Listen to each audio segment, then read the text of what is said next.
that. Yeah. So, but the prompt for creating that, all I said was jazz. Yeah. That was a single word prompt, and that is what Huh. Stable Diffusion created for me. Well, it's interesting you say that you have that because I have some artwork uh, of that nature. In Really, you do? fact, Wow. it was inspired by Kandinsky. Yeah. So Well, this is Stable Diffusion generated that in about 30 seconds. So there, I mean, it's amazing and scary what it can do. yeah.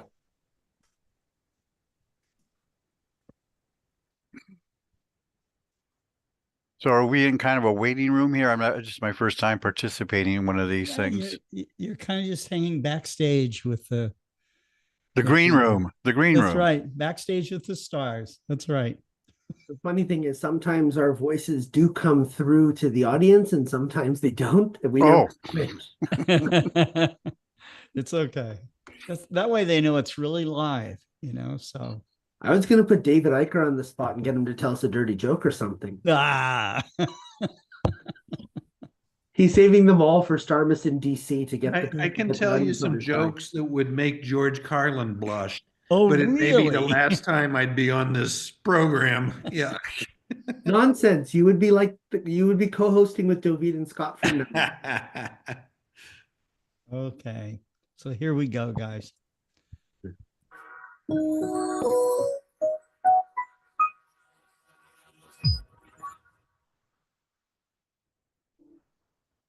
In 1958, scientists put a vision that we need to fly a spacecraft within the atmosphere of the sun. But it is so challenging, extremely difficult to realize that it took us 6 decades to build a system that can fly safely and reliably within the atmosphere of a star. 3, 2, 1, 0. Liftoff of the mighty Delta IV Heavy rocket with NASA's Parker Solar Probe, a daring mission to shed light on the mysteries of our closest star, the Sun.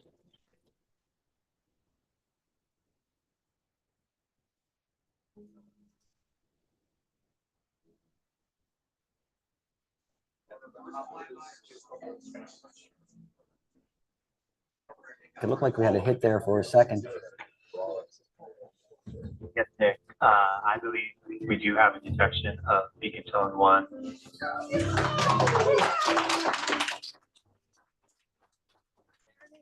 See it? There it is. Parker Solar Probe is 3.8 million miles from the surface of the sun. It is so incredible to just realize this is the moment that we designed this mission for. 3.8 million miles may not sound that close, but if I put the sun and the earth 1 meter apart, Parker Solar Probe would be 4 centimeters from the sun. It's the closest human-made object to a star and also the fastest, traveling at 430,000 miles an hour. I mean, we're flying through the atmosphere of a star. That's not easy to do. It's something we've never done before. This is our first close encounter with a star, and it's really just amazing. This area that Parker is going into is just so crucial to our understanding of the sun and its impact on the Earth. That solar interaction, that space weather, those billions of tons of material that the sun can throw at us interacts with our power grids, can interact with our technology. So it's really important to understand them at their source and how they get all that energy. When we were thinking about designing a spacecraft to go to someplace that had never been before, and it's actually going there to study the sun. And so you're kind of saying, what am I designing? What are the environments it's designing for? It has to go from the deepest, coldest space to a very warm area and keep everything working at a little bit above room temperature. It's designed to go to such an extreme environment. You look at it and it doesn't quite look like most other spacecraft. The whole thing is designed such that the heat shield is taking most of the brunt of the heat of the sun. The heat shield will be at about 1,800 degrees Fahrenheit, and it's protecting the spacecraft. So the spacecraft's actually basically at room temperature. This is such a great feat of engineering, and it really shows how capable we are in space. This is something that we've been wanting to do since 1958 when it was first mentioned, and the technical problems that had to be overcome in order to achieve it It's just monumental to be able to get a spacecraft this close to the sun. To get close to the sun is not easy. It looks like from Earth to the sun, not that far. The key issue is energy. In order for Parker to get close to the sun, we needed to lose a lot of Parker's speed possessed at Earth's orbit.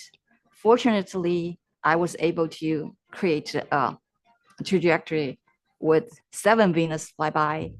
The mission uses Venus in order to actually change its angular momentum and slow down to actually go closer and closer to the sun.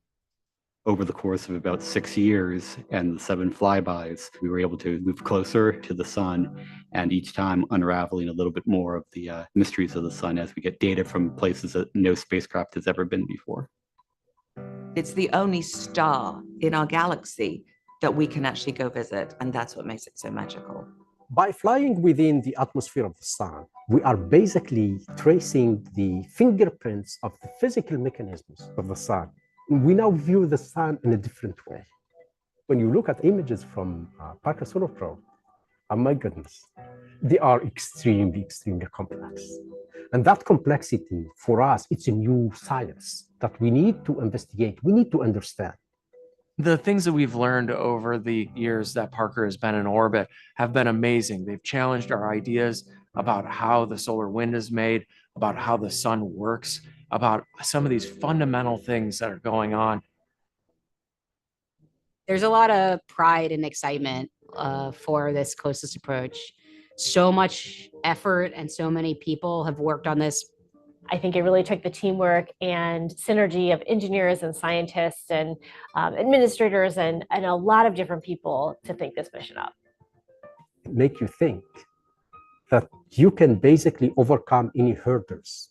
So dream big and go out there and make them happen.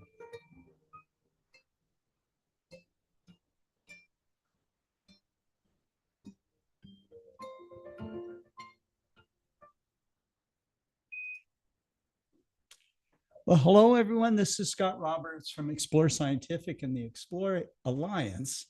And I'm here with co-host David Levy. I'm going to bring him on. And David Eicher, I'll bring him on as well. And John Goss from the Astronomical League. We're all here to celebrate our 164th Global Star Party together. And this particular Global Star Party, the theme was the sun and life. Well, that would just about encompass everything for us, in our experience. But when you focus on it and you think about it, step by step, and it's taken a long time for me to experience this, but step by step, when I look up at the sky, I no longer see like this dome with stars that are out there. I have this feeling that we're on a planet. If we were to, be from a far distance, of course, we would see it as just a mere dot if we could see it at all. And just to know that we're immersed in our cosmos like this. And so some of the dualism of thinking that that's over there and I'm over here and we're somehow separate, that's starting to fade away step by step. And I think that most astronomers understand this on a fundamental basis. Amateur astronomers like myself, I think it happens very in a very subtle way, step by step. But I think it makes us all appreciate our place in space. And I think it's wonderful that we have astronomers, both the amateurs and professional, getting together on Global Star Party to share our views and some of our skills and our passion with you. So thank you very much. And David, I want to give a special thank you for this theme tonight. So, and we'll just get going here. So let's see. David, I'll turn it over to you. Well, thank you very much, Scott. And it's good to be here. I want to wish every one of you a happy new year. Have any of you seen Comet Atlas yet? Don't all put up your hand. You have, Kareem? Not with my eyes, but using space telescopes, yes. No, I mean with your eyes. I'm going to try again after sunset tonight. But I'd imagine in the next few nights, as the comet moves into the evening sky farther and farther from the sun, we'll get at least a few nights good views of this wonderful, wonderful comet. It is the first time in my life that we've had two great comets within a couple of months of each other. Our theme today is the sun, and we're celebrating the sun, which I always considered, especially when I was young and getting started, I always considered the sun to be kind of a secondary interest of mine. And I wanted to be up late at night so I could look at the night sky. But what about in the daytime? What is there up in the daytime? Well, there's the sun. Maybe I should take a look at the sun as well. On October the 2nd, 1959, my mom took me and my little brother Jerry out to a parking area on a mountain nearby not too far from our home, and to try to see a partial eclipse of the sun that was completely clouded out. But as we were watching it, I noticed that there was clearing to the west, and I suggested that maybe we try to go to another lot that was even closer to our home, see if we could see it from there. Mom agreed with that, and we went there. And at the very end of the eclipse, the sky cleared. Excuse me, the sky cleared, and my brother Jerry and me and Mom were able to get a nice view of this eclipse. I count that now as my first daily check of the behavior of the sun.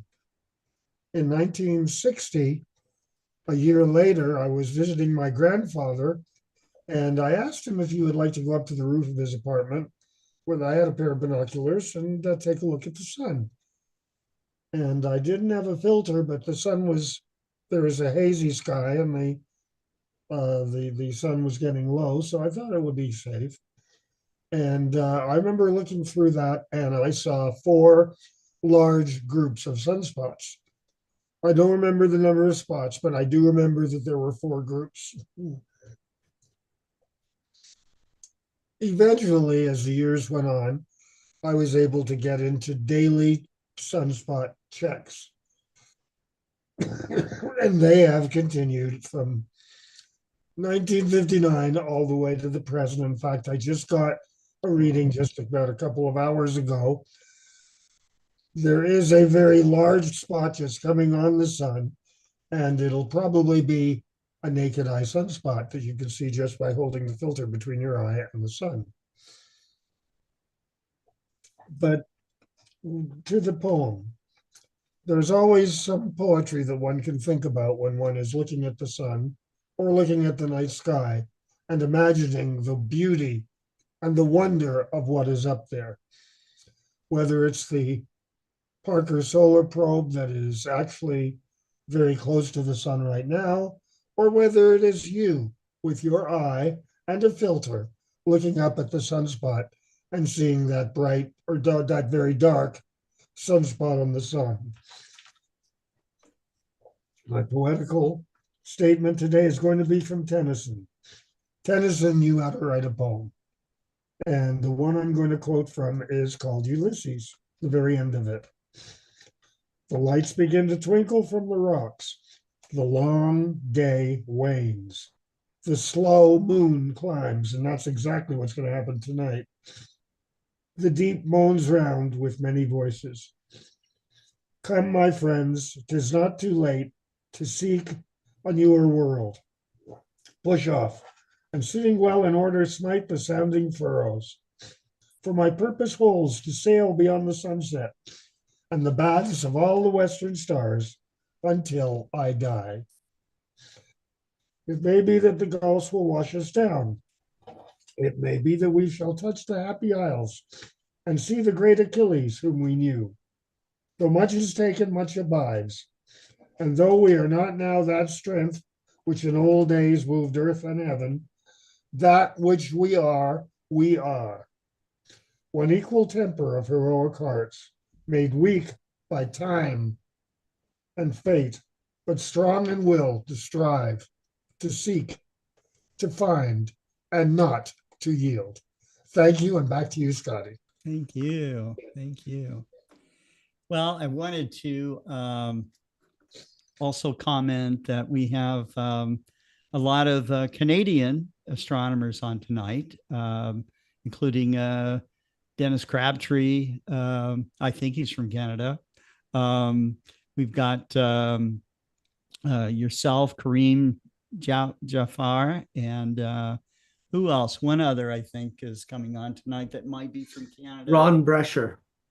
Yes, that's right. So, yeah, so it's I think it's wonderful, and so it just there's a long list of great astronomers that have come from Canada. So, but up next is our representative from the Astronomical League. This is John Goss. John creates all, if you ever see any of the Astronomical League's maps, of the sky, John actually creates all of those. And he's just, he's fabulous. I don't know if he has a background in graphics or not, but I've mentioned it before. To me, it kind of sets the tone and the feel of getting acquainted with the night sky.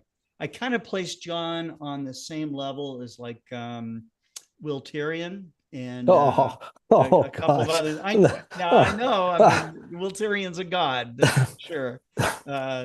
But your work in sharing the night sky through those illustrations is absolutely fantastic, John. And so, no, thank you. I got to thank you for all that hard work. Thank you.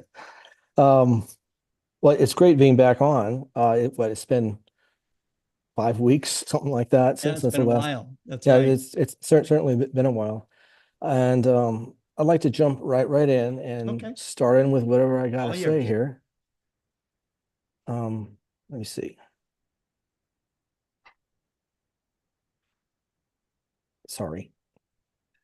It's nice to see some of our regulars watching out there. So Cynthil Nagapan, Pekka, Hautala, John Ray, Lori Ann Sorge is watching, Tammy Foley, and I had a little glitch on the chat box. So if you're chatting with us and I don't see you, just keep chatting and I'll see you again. So.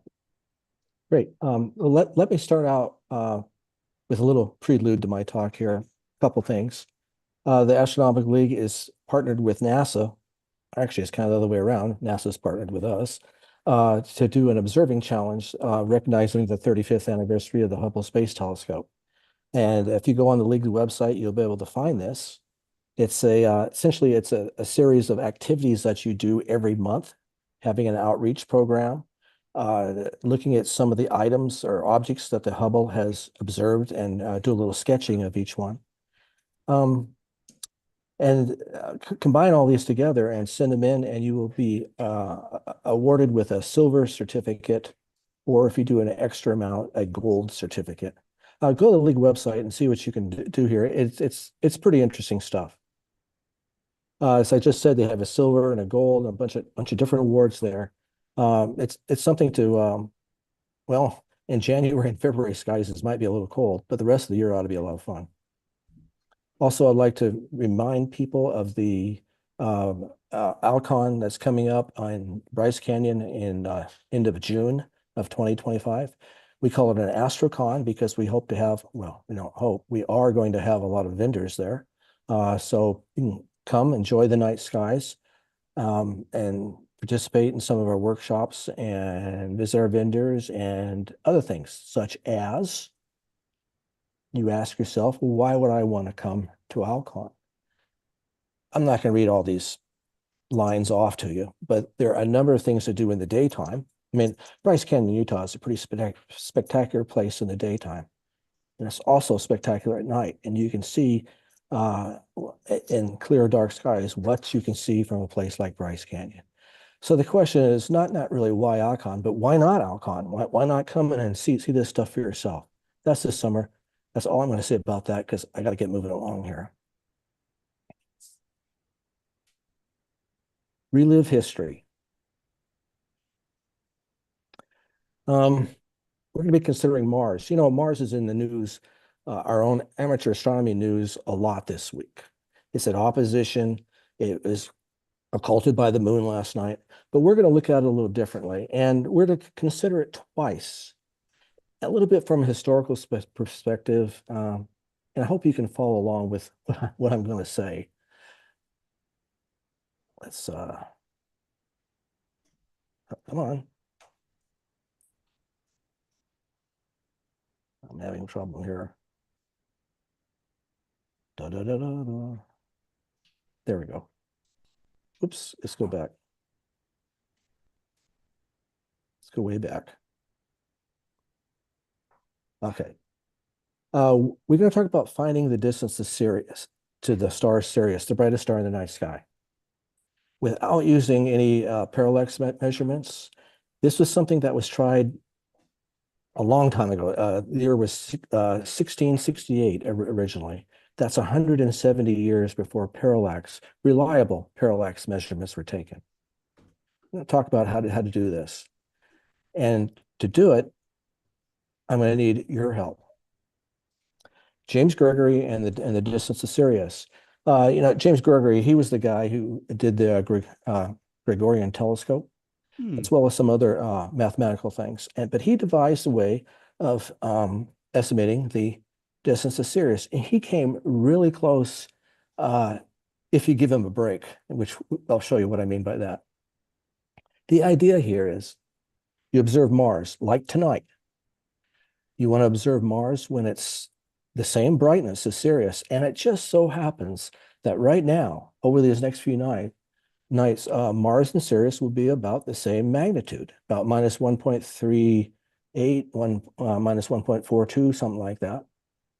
And this doesn't occur all the time, but it occurs when Mars has an angular diameter of about 16 arc seconds, which it does tonight. I think, well, actually tonight I think it's at 15. But this is when you try this. Gregory reasoned, if Mars reflects 100% of the sunlight that strikes it, and if Mars's brightness matches that of Sirius, it's essentially like looking at a little tiny spot of the sun. And you can use that by a simple proportion to find out the distance to Sirius. So it's just a proportion. Angular area of the sun divided by angular area of Mars equals distance to sun, distance to Sirius divided by distance to the sun. That's as mathematical as we're going to get. Proportion is pretty simple to solve. And we'll just kind of run through that quickly. This is basically what I just said. You already know, Gregory already knew the angular area of the sun, and he already knew the angular area of Mars. He knew the distance of the sun was 1 astronomical unit. He may not have had the correct distance in miles, but he knew it was 1 astronomical unit by definition. So he could calculate the distance to Sirius. You plug in all these numbers in that proportion, and you come up with a calculated distance to Sirius of 17,400 astronomical units, or 0.28 light years. Well, of course, that's nowhere close to the correct value. Correct value is about 8.6 light years. So we're quite a bit off here. But as I said, you got to give this guy a break, because Mars doesn't reflect 100% of the sunlight that strikes it. So it's not like looking at a little small portion of the sun.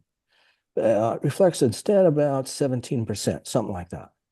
So if you take that into account, the distance to Sirius is, figuring out all the mathematical there, comes out to be about 102,000 astronomical units, or 1.6 light years. Well, now we're getting closer, but it's still nowhere close to the correct value. So you got to give him another break. Because in his day, nobody knew that Sirius is 25 times intrinsically brighter than our sun. So it's a lot brighter. If they were at the same distance, it would be 25 times brighter. So you take that into account, plug everything back in. Now you come out to about 510,000 astronomical units, or approximately 8.1 light years. Now think about it. That's pretty close to the 8.6 light years of today's accepted value. Now that's not bad for 1668. Before parallax, 170 years before parallax. So something to think about. And I think it'd be neat if we had some imagers out there, amateur astronomers who had photometric means, who could analyze the brightness of Sirius and analyze the brightness of Mars tonight or the next few nights. I'm not talking about wavelengths, anything like that, just the actual brightness. Measure them and see if they are pretty darn close to being the same. And if they are, as I said earlier, that Mars's angular diameter is about 15 arc seconds.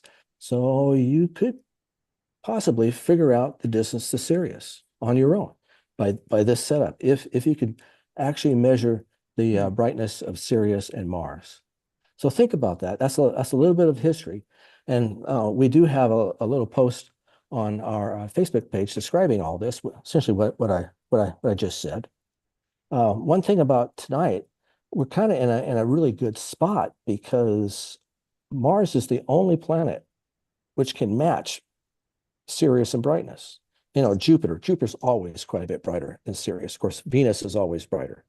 But Mars at times Mars is brighter than Sirius, but tonight it's pretty darn close to being that same value. So if you got the gumption, you got the technology, go ahead and try this and see if you can do it. You might come up with something interesting. You can relive your own spot in history by doing this. Now we have a second one, which I like to say is an oh wow moment. I know everybody who is watching this has seen Mars through a telescope. Okay, we've all seen Mars through a telescope. But have you ever seen Phobos or Deimos? It's two moons. Now is a chance that you can relive some history with that. Since Mars is at opposition, it's closest to the Earth, at least closest that it's going to be for quite a while. You might be able, if you're lucky, you might be able to catch Phobos and Deimos.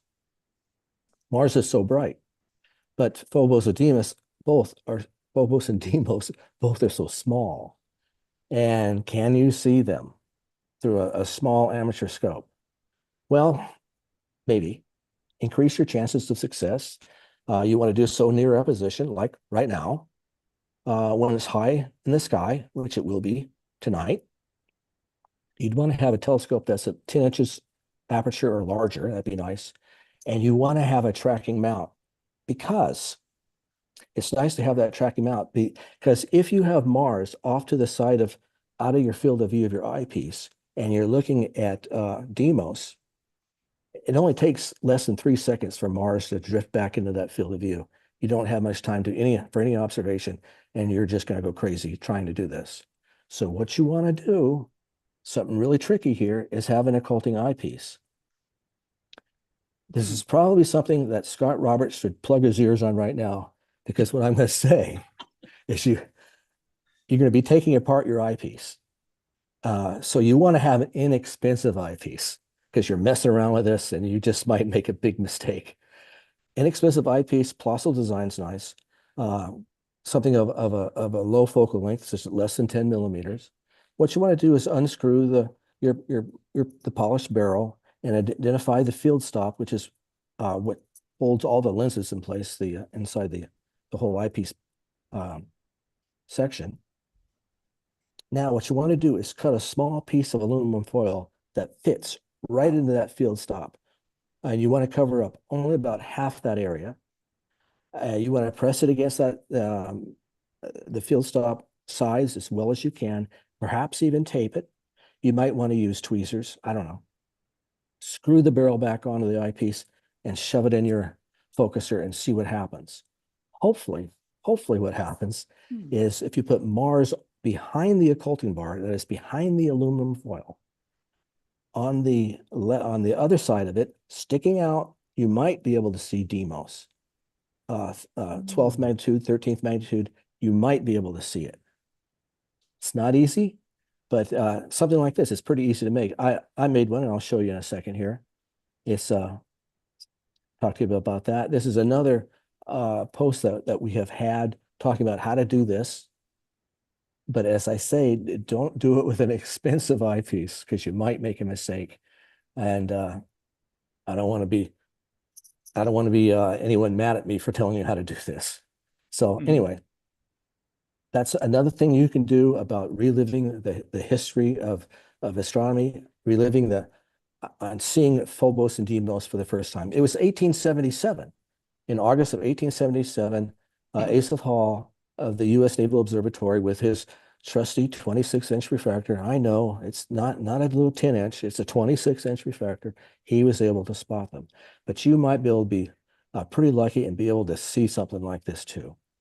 So I want you to keep that in mind. And, when you're looking up at the night sky, try to think of this stuff and how this stuff just wasn't discovered on its own. It took a lot of work, a lot of time, a lot of technology advances and so on to find this. But there are some things that you can do out there to help you enjoy the night sky and relive it and see what they did.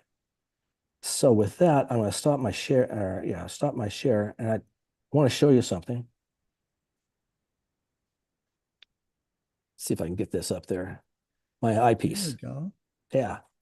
Hey, it's only like a $40 eyepiece. So do not do this at home. We are professionals. But you might be able to see it on it. There is some, because I'm not very good at this, aluminum foil in there, blocking off this side of the eyepiece. And that's all you do. Put the barrel back on, which I just unscrewed it to show you that. Got the old eyepiece ready and just slide it in your telescope and go to town. See if you can do it. It's kind of a challenge I'm giving you, but I'd be interested in knowing if this or how successful others are at doing this. So Scott, I'm going to turn it back over to you unless you got any questions on, and we'll see how this works out. I think that, I think a lot of amateur astronomers are going to take you up for the challenge. Most of us have some extra eyepieces lying around. Okay, I know. So, but you don't want to use your $350 eyepiece to do this. No? No, take the $40 one. Well, anyhow, I think it's a very cool project, and I'm going to try to make one. So we'll see how I turn out. So good. Yeah. Happy to hear that. Yeah, that's great. John, thank you so much. Now, the Astronomical League, before we go on to our next speaker, I'll toot the Astronomical League's horn a little bit. It is the world's largest federation of astronomy clubs. It's the organization is 75 years old now. Is that right? This year it'll be 79. 79. Okay. And I'm probably not supposed to say this, so everyone plug your ears. But we have just reached a 25,000 member mark, Wow. which is by far the most we've ever had. That's great. That's great. So you didn't hear that from me. You didn't hear that from me. me. You didn't hear it from him. But John would be somebody who would know. That's for sure. And if you're not a member of the Astronomical League, it's pretty easy to join. You can go on their website at astroleague.org. You can become a member at large no matter where you are in the world, or you can join one of the member clubs. That is the least expensive way to join the Astronomical League, and just pay regular dues. And part of those dues would go for also Astronomical League membership. The other thing to look out for is it's not being called Alcon this year. I think it's being called AstroCon, but it's the same program, right? And it's going to be at Bryce Canyon. And so that's, when are the dates for that, John? The 26th through the 28th of June. Of June. Yeah. 26, 27, 28. It might be the 25th through the 28th. If you look up AstroCon 2025, you're definitely going to find it. And it's something you should come to. You'll meet many of us. We'll be there. And it's going to be a lot of fun. So Bryce Canyon has incredibly dark skies. and they have an incredible lineup of speakers. And you'll just be there, you know, maybe seeing some old friends, but you're definitely going to make some new friends too while you're there. Yeah, this year is going to be focused on, I like using that word, focused on vendors and workshops.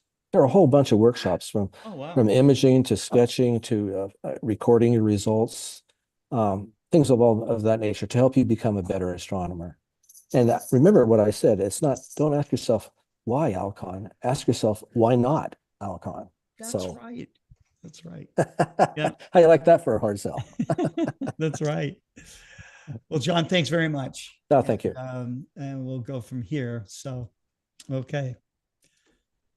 So I'm curious, Mr. Eicher or Mr. Levy or anybody else that's online with us right now, have any of you tried to make an occulting bar eyepiece before? I never have. Never and I have to confess to something, being mostly a deep sky observer. So the really talented observers of detail on things, i.e. the planetary observers, probably justifiably look down toward me. So I've had lots of friends who have done it. It works really well, I know, but I've never done to it. block out like a really bright star, to see something faint, or, you know, right. Maybe to Even see though Sirius last B or night the something. occultation of Mars was fantastic. I hope you guys had a chance to see it, and many of the viewers too, because that was really a special event to see Mars occulted by the moon. Yeah, it was cool. It was a Yeah. lot of fun last night.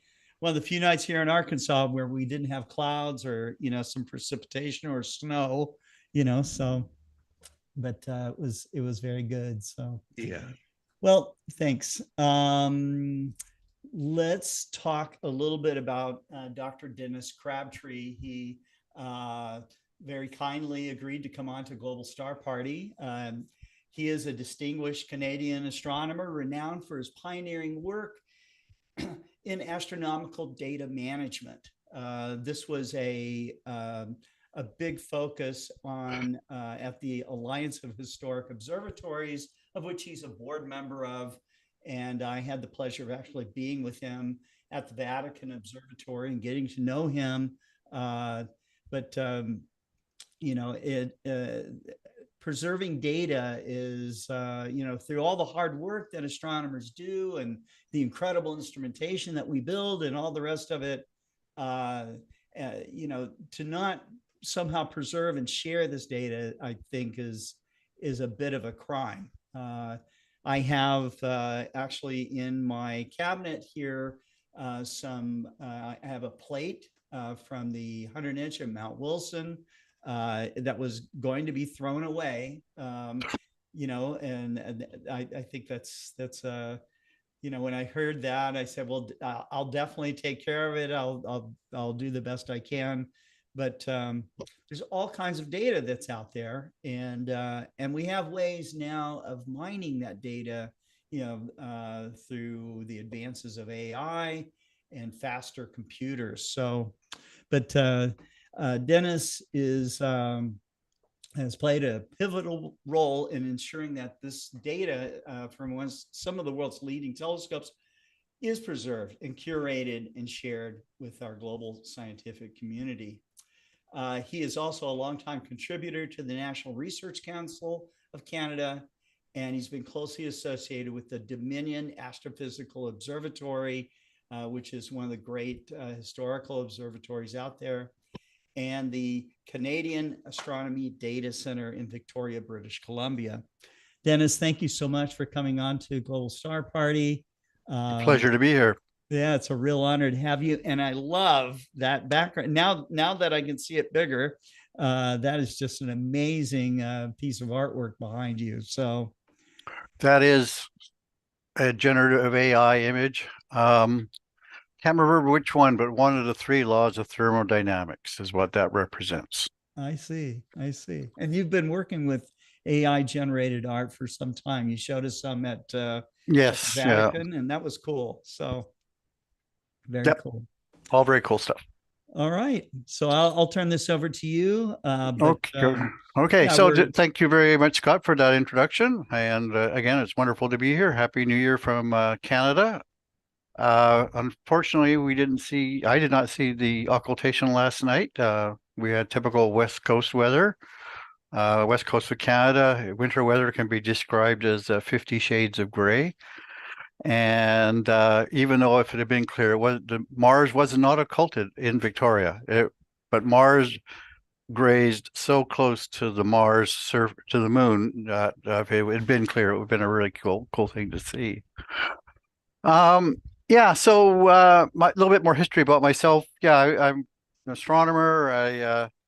I worked a little bit at the Canada-Francois telescope before coming to Victoria in 1986 to sort of start up the Canadian Astronomy Data Center. It was established as one of 3 archive centers around the world that would hold a copy of the data from the Hubble Space Telescope. So that was sort of the reason the CADC got started. And yeah, so we did that, initiated archiving data from the Canada-Francois telescope.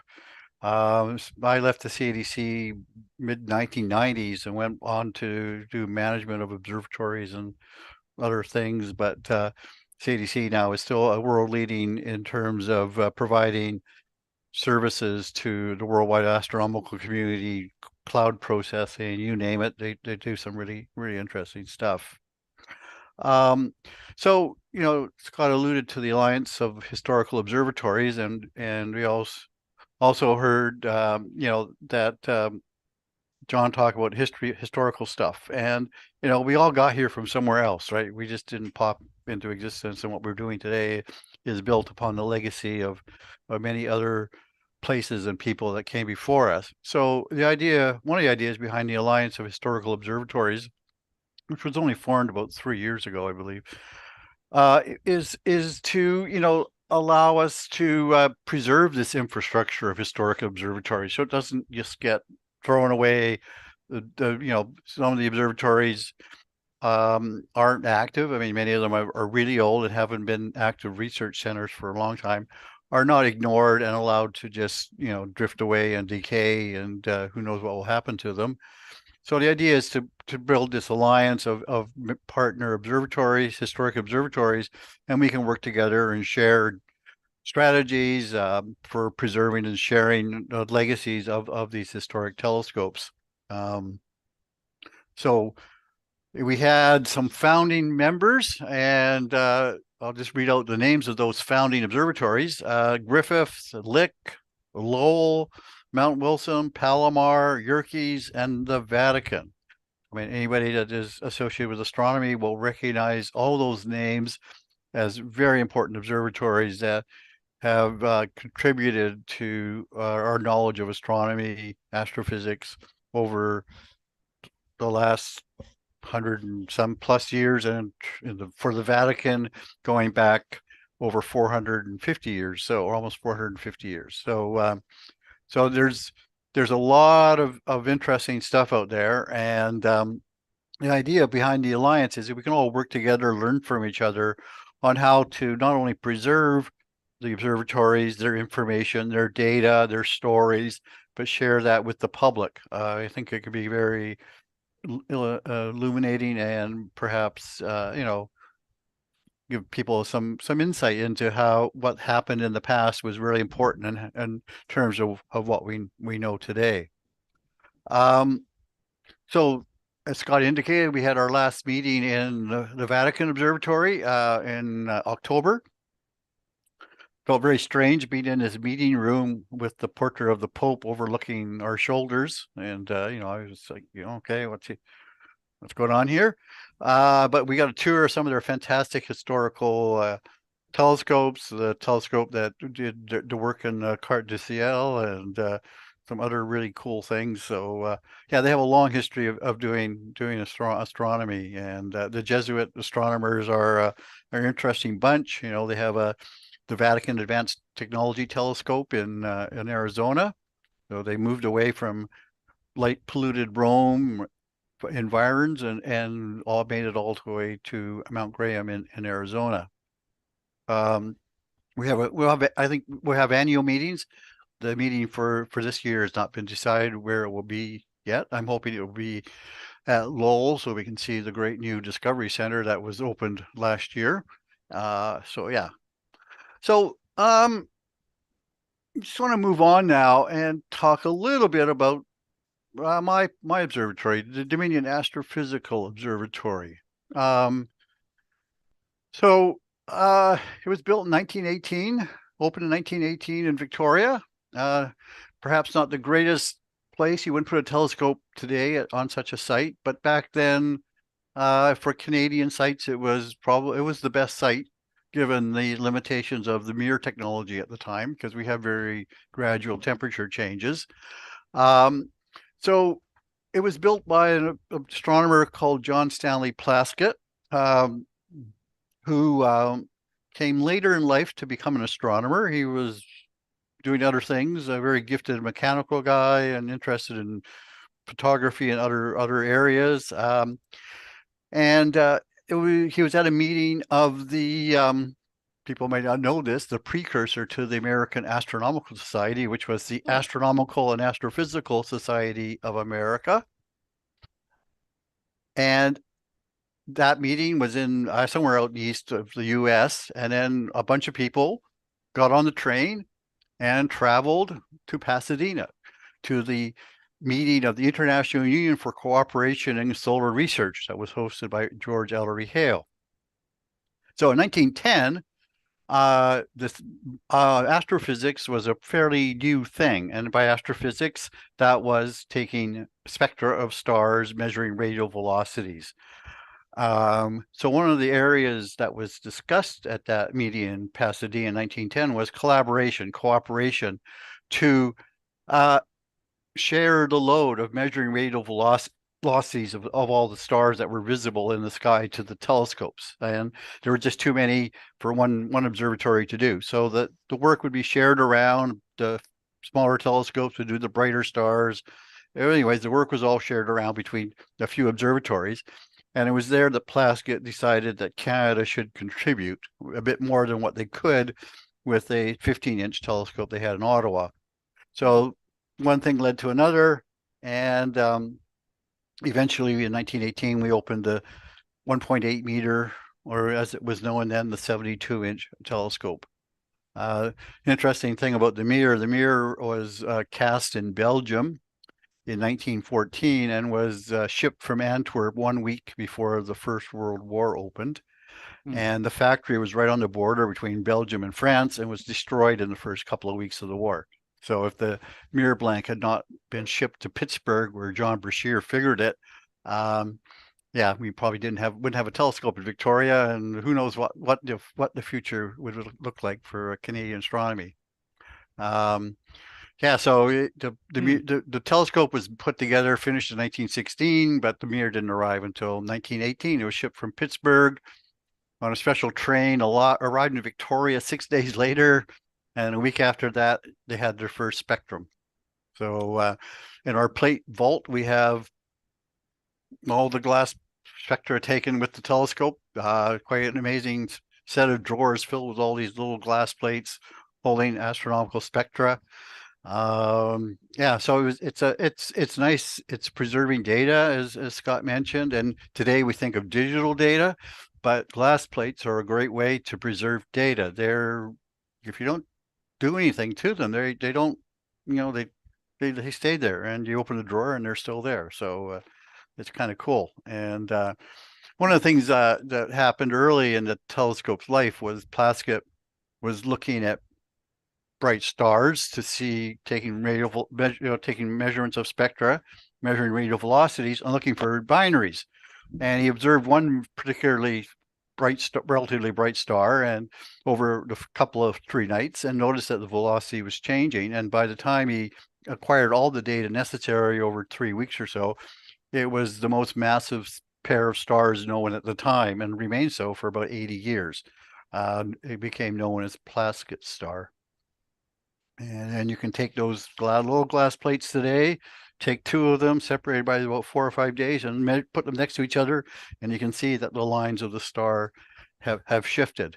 By the way, the decision to rename the society from the Astronomical and Astrophysical Society of America to the AAS took place at a meeting of the society in Ottawa, Canada in 1911. Oh. And so that was when they decided to be renamed to the American Astronomical Society. Now, the work done at the DAO here in Victoria, some of the probably the most influential work was in the sort of later part of the 1920s through early 1930s. Plaskett and his colleague there, Joseph Algernon Pierce, measured radial velocities of a large number, 800 or 900 bright O and B stars that were at large distances. You know, they're bright, you can see them at large distances. And by studying, you know, their radial velocities, what their distances might be based on their apparent brightnesses and such, they kind of measured out the motions of the Milky Way galaxy and determined reasonable numbers for the mass of the Milky Way galaxy, where the sun was located with respect to the center, the rotation of the velocity of the sun around the center of the Milky Way, and the numbers aren't all that different, you know, given the time that was done from what we accept as today's values. Very much measuring, you know, the distance to Sirius by that method that was described. I mean, done whenever it was, it's a pretty good number you come up with, considering the technologies and whatever we have today. So, you know, the Dominion Astrophysical Observatory really launched Canada onto the modern astrophysics scene in the world. For a while, it was the largest operating telescope in the world. The Mount Wilson Hooker telescope had opened, but it had problems and wasn't working. So for about 6 months, our telescope in Victoria was the largest in the world. And what was really neat about it, in one way, was that it was accessible. The public could come and see it. And at the foot of the hill, I'll call it a hill, it's only about 900 feet above sea level, there was a train that ran along the bottom, urban railway, and the public could hop on this train in downtown Victoria, get off at the observatory stop, and come up and see the telescope. And Plaskett, they ran public viewing nights every Saturday night, and we still do that during the summer months. And it was an amazing sight, I'm sure, for people to come up and see the telescope, look through the eyepiece, see Saturn. You know, I mean, just, you know, the usual things of what the public loves seeing in the night sky. In 1929, they logged 39 visitors to the telescope, which was bigger than the whole population of the city. And people would come from U.S. and other places to see it. And yeah, so it was not only a scientific success, it was also a means of promoting the tourism in the city, getting interest of the citizens, civic pride. So it really had an impact on all sorts of areas in the area of Victoria and Canada. Now, I mentioned John Brashear. He was the guy that figured and polished the mirror. So we had the process, of course, for coating the mirror back then was silvering the mirror, because there was the technology for putting a coat of aluminum didn't exist. Silvering is a liquid process. You make up this solution that was developed by Brashear, and you put it on the mirror, and after a while you take it off and you got a nice silver coating that tarnishes pretty quickly. You have to do it every 3 or 4 months. So the government apparently from Ottawa was asking why the observatory in Victoria was ordering a couple of things that went into this solution, and the two ingredients were grain alcohol and rock candy. So the observatory was ordering a lot of alcohol, and the bureaucrats in Ottawa wanted to know why. Now we have one of the things we have is about 158 by 10 glass plates of the construction of the observatory, and they're just fantastic. But anyways, John Brashear came to the opening, and during his speech, he said that Victoria should be proud. In fact, all of Canada should be proud of having the world's best telescope, the world's best telescope director, and the best director's wife. So he was any person that works in optics that I've met has always been a little peculiar, and I think Bashir definitely fit in that that vein. He was quite the guy though. He's from Pittsburgh, and he was referred to in Pittsburgh as Uncle John. He donated money to educate women as science teachers. And when he died, about 4,000 people came out for his funeral in Pittsburgh. So it was he was quite the guy, and had an impact in astronomy, not only for our telescope but for others as well. And yeah, so it's the history stuff is it really kind of lets you understand how you got to where you are. And Plaskett, was also really good at building the instruments. He designed the telescope in a general sense, and he designed the spectrograph. And one of the things we're known for in Canada now is we build instrumentation for our telescopes and Canadian telescopes and for other telescopes around the world. So these traditions kind of carry on through the lifeline of an observatory. Kind of an interesting thing, actually. These cultures exist and they stay. So yeah, so anyways, that's a little bit about the Alliance of Historical Observatories, and we're getting new members. I forget how many members we're up to now, but it's you have a look at the webpage here. Attracting a number of other historic observatories. Oh yeah. There's a question here, sure. Dennis. The question is, how do you see the role of historic observatories evolving in the modern era of astronomy, especially with the rise of space-based telescopes and citizen science initiatives? Well, I think, now, space observatories for sure, but even modern ground-based observatories, they're on remote mountains in Chile and Hawaii that most people can't get to. And I think historic observatories are places people can visit, and they can see a telescope. I mean, people, when they see our telescope, are still amazed by it, right? They're just like really amazed. I can't imagine what people in 1918 thought, but it's still an impressive machine, and it helps them, just kind of appreciate that, well, if this is what they had in 1920, man, what they have today must be really crazy advanced, because this is really impressive. And so if you have great stories to tell, and for us, of course, it's local history, it's Canadian history, but it gives you, gives people, you have a chance to talk to people in a situation where you have a telescope, or you have glass plates, or you have whatever, that it helps them put it in context what you're talking about. So I think they have a real role to play in a public education, and the government doesn't run it anymore. It's a nonprofit that runs our visitor center called Center of the Universe, and gives the tours and everything. But it's just the Saturday nights when the public comes up, you just sense the excitement, and it's just a great star party for people to participate in. And they just all love looking through, or looking at and seeing images from our telescope. We had a very famous visitor in 1922, and that was Agatha Christie. Agatha Christie visited our observatory in 1922. She wasn't quite famous then. She was on the delegation that Britain had sent out to the Empire countries to promote an exposition that was going to be happening in London in 1924, and her husband was part of that delegation, so she came to our observatory, which was kind of cool. Very cool. Well, thank you, Dennis. You're welcome.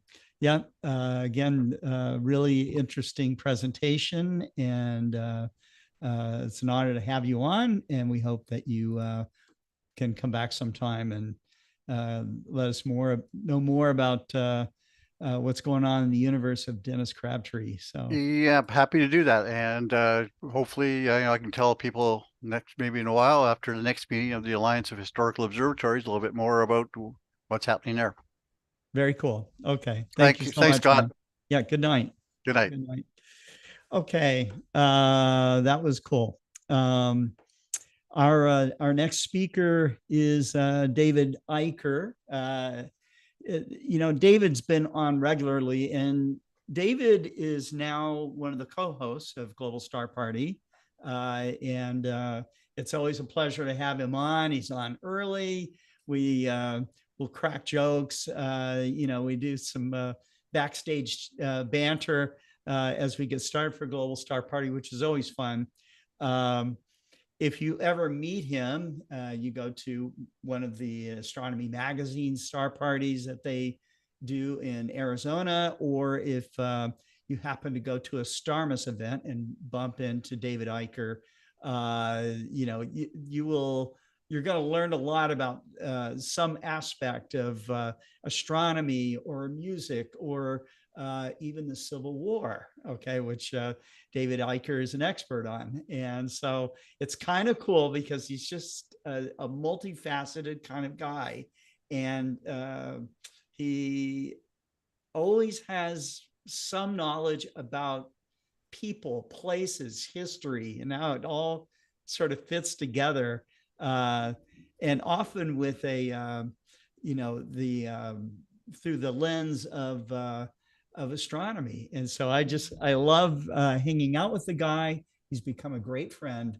And so we're going to bring David on, and he has yet another kind of obscure deep sky object to talk about. You know what, Scott? Thank you. And you're very kind, and right back at you, pal. But I saw Starmus listed in your early preliminary schedule, so I nixed the object. I'll hang out with that for next week. Okay. And I thought I would talk about, we have a special event that we're just announcing now for Starmus. So I thought I'd talk a little bit about that, and Scott knows about it because we're conspiring with Scott to be involved in various ways with this. But we have Starmus coming to America. So I thought I would talk a little bit about that tonight very briefly. All right. Well, I'll let you take it away. If that's okay. Thank you, sir. So I will share my screen, and I will share, I hope, the right screen. And I hope that you can see that now, and I will start that show, perhaps, if I can. Where am I? There we go. Okay. Okay. So I'm not going to talk about Centaurus A or another even weirder object. We'll talk about that next week, I hope, Scott. But because we had some sort of breaking news happen with Starmus, Starmus is coming to America for the first time, and it's a long time coming, and there are lots of complications that we have going. But we're going to have a 2-day event at the Kennedy Center in Washington, D.C. This is going to be April 1st and 2nd of this year, and we'll have some new things happening there that we've never done before at any Starmus. And this is actually preceding, later in the month of April, we will have a Starmus in the Canary Islands as well at La Palma, which is the site of the world's largest telescope. For the time being still, and other things. So I'll talk about that later. But for the moment here, let's talk about the Starmus event that we're going to have in Washington. We certainly hope that you will join us there because it's going to be very exciting. We'll have talks. Primarily, the program will consist of talks by Nobel Prize laureates in several sciences, although mostly heavily focused on astronomy. For this event, and some astronauts who you will recognize as well. And the bad news is I'll be the host for this. So if you can put up with that, you may have a good time at this event. If not, it's going to be rough. Okay. But so we'll have quite a number of people. Garrick Israelian, the founder of Starmus, the director of Starmus, will be there, of course. Chris Hadfield, very well-known astronaut, Canadian, will be there. Black hole expert Kip Thorne, the world's leading expert on black holes. Now the Nobel Prize-winning biochemist Jack Szostak. Nicole Stott, who's been a great friend and an astronaut speaker at a number of events here in recent years with us. The astrophysicist Mario Livio, who has done a lot with the Space Telescope, the Hubble Space Telescope. And Marcia McNutt, oh dear, Her name vanished apparently here, but Marcia McNutt will be there as well, and she's the president of the National Academy of Sciences in the United States. So that'll be sort of the major featured speakers, and then we will have some other surprises as well that will come up at this event. We also have some musicians, of course, because as the founders of Starmus, Garrick and Brian May, who's an astronomer, and he also has a day job, playing guitar. So their idea is that, we need to exercise both hemispheres of our brain, both analytically with the sciences and creatively with music as well. So we'll have a bunch of musicians here, and the ones we're announcing right now, we're leaning a little bit more, if you'll permit the term, Scott, on your esteemed program toward metal here this time. So we've got Bumblefoot, the very famous guitarist who's exceptionally talented. He's a veteran of Guns N' Roses. We've got Derek, very nice guy too, and a super the funniest guy in the world, and just a real sweet guy too. Derek Sherinian, great keyboardist. He's done a lot with a lot of different groups, including Alice Cooper and Billy Idol, their bands.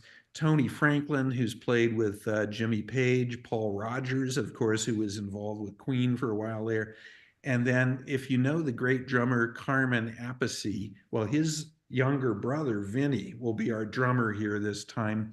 He's blended with some lighter, airier groups like Dio and Black Sabbath.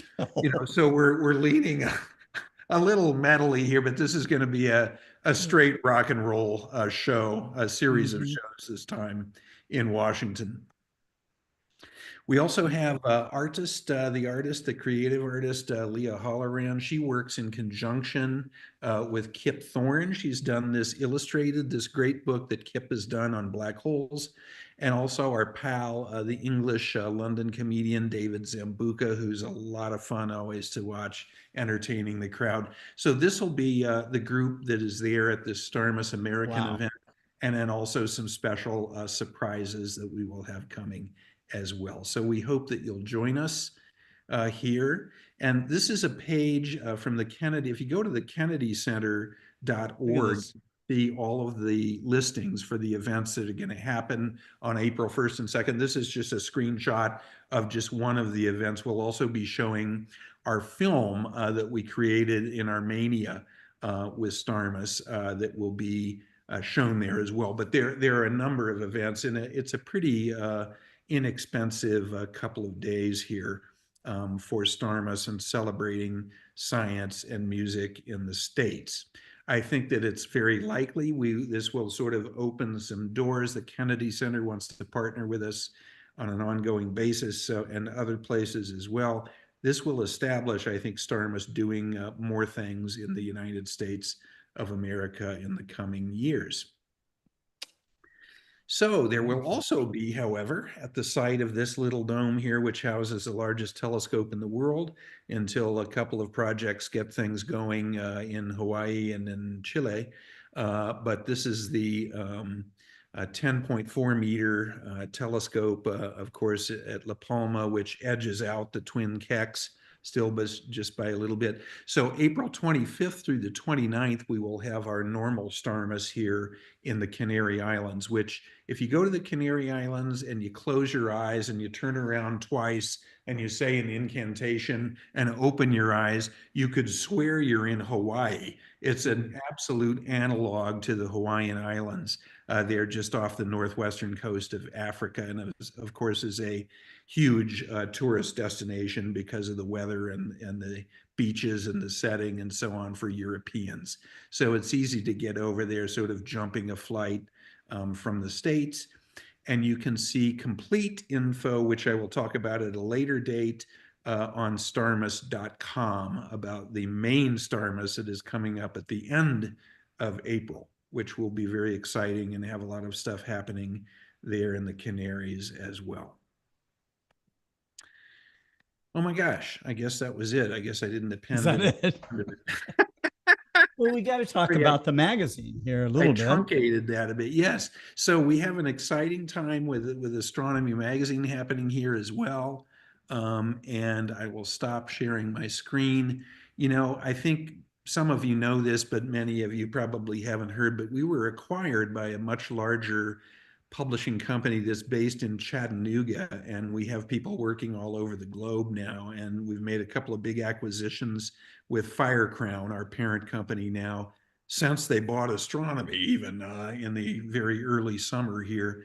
That threw me out to Tucson, Arizona to have a dark sky for the first time at home after 42 years. So that's nice to be able to work on the magazine from Arizona now.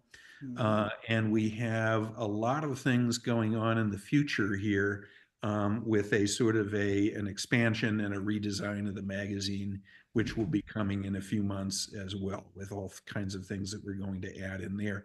It turns out that the fellow who owns Firecrown has been reading Astronomy magazine among his other magazines and interests for many, many years. And so he loves the magazine and will be growing with all sorts of special events and things and pages and paper and all kinds of things we're going to have coming up here in the next few months. So keep your eyes open. We will have an historical year for Astronomy magazine coming here. Oh, that's great. That's great. Well, there's been just already, just kicking off with this occultation of Mars by the moon, nice comet out there and everything. There's no lack of really exciting stuff for amateur astronomers to get involved with. I also see on the horizon, from ourselves and from other telescope makers out there, I'll toot their horn too, because they're all doing great work and providing amateur astronomers with some of the most incredible equipment of all time. And so if you're into science, you're into just taking nice pictures, this is your year. So absolutely. And maybe you could say this at a lot of times in history, because generally things improve over time. But this is the right time to be alive and interested in astronomy, because not only do we have an explosive set of research and discoveries going on with professional astronomy at a pace like we've never had before. It is astonishing. But Scott, as you said, with telescope, it's so much easier now to get into astronomy. And sometimes in the newsletter that I do every week for astronomy now, I harp on, getting out there and seeing what you see with live photons with your own eyes and drawing them.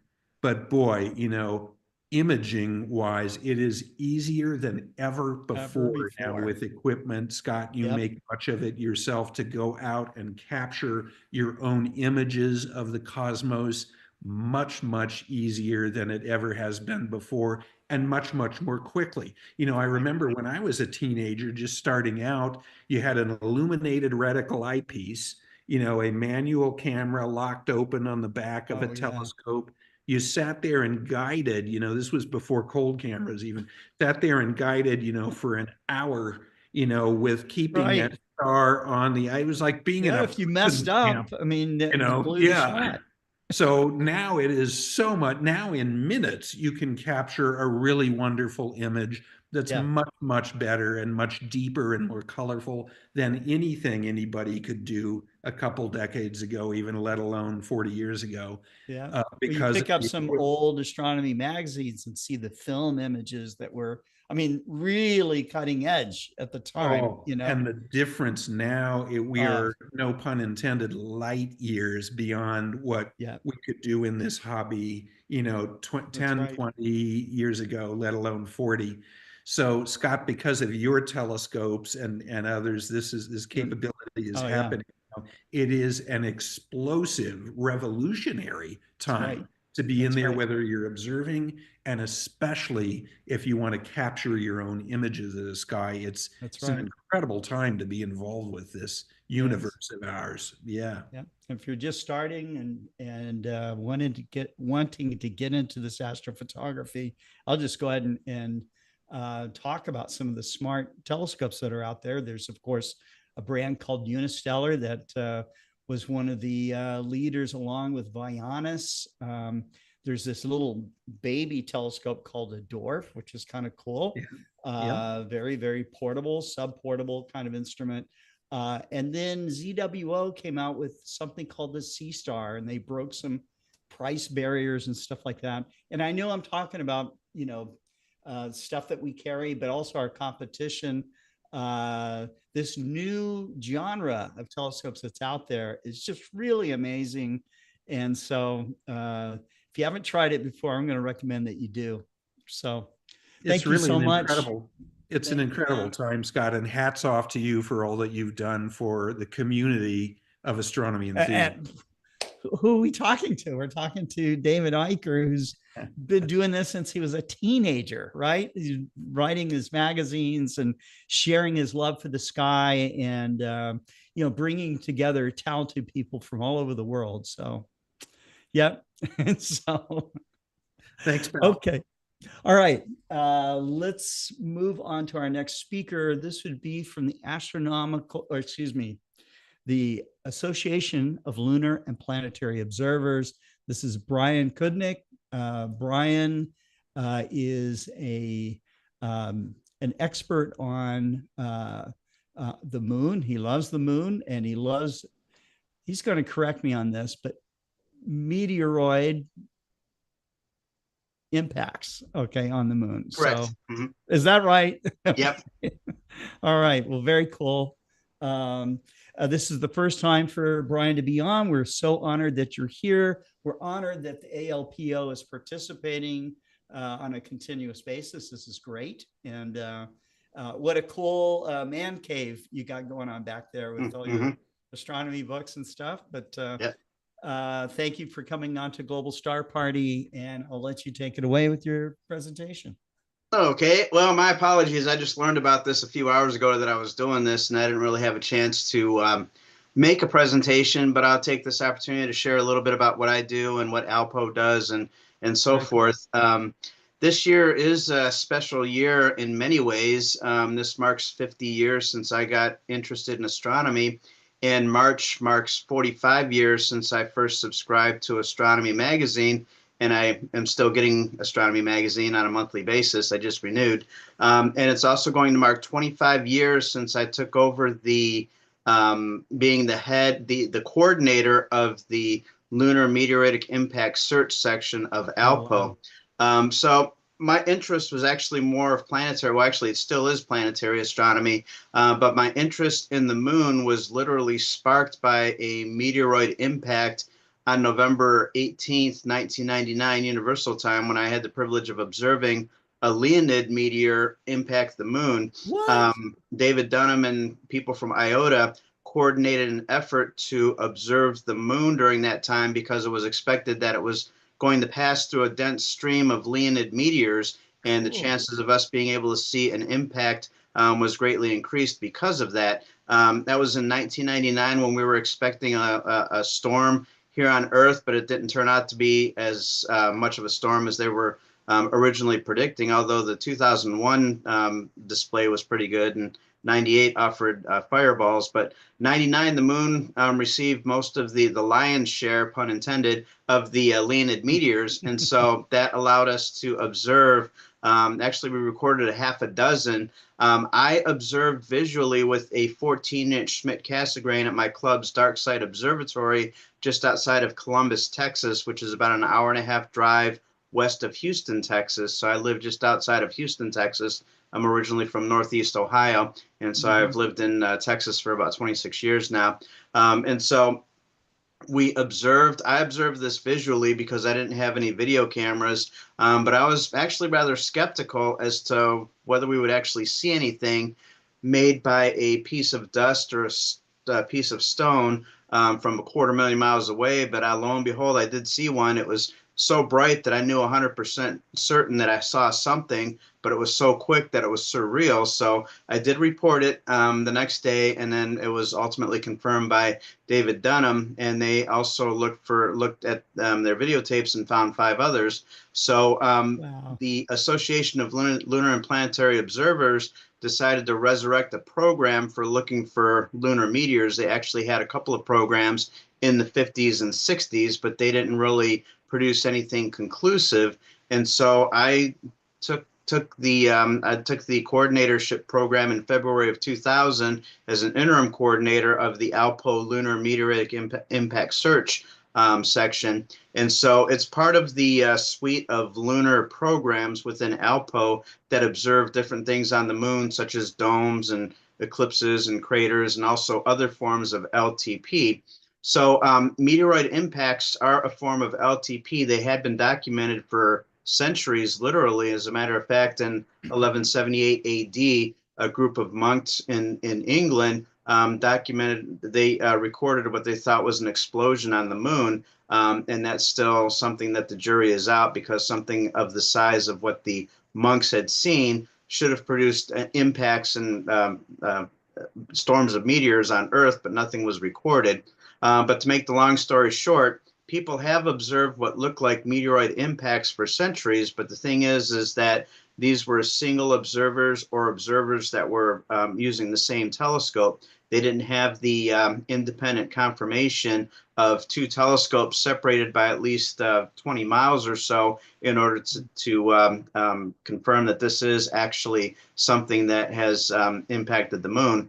And so we started the program in '99, and the technology developed enough to where we can use low light video cameras to monitor the moon, and also software was developed to go through the frames of videos. In 1999, we had to go through the videos manually, but not long after that, LunaScan was developed. I can't remember the name of the guy, but anyway, he developed LunaScan to help automatically detect the impact events.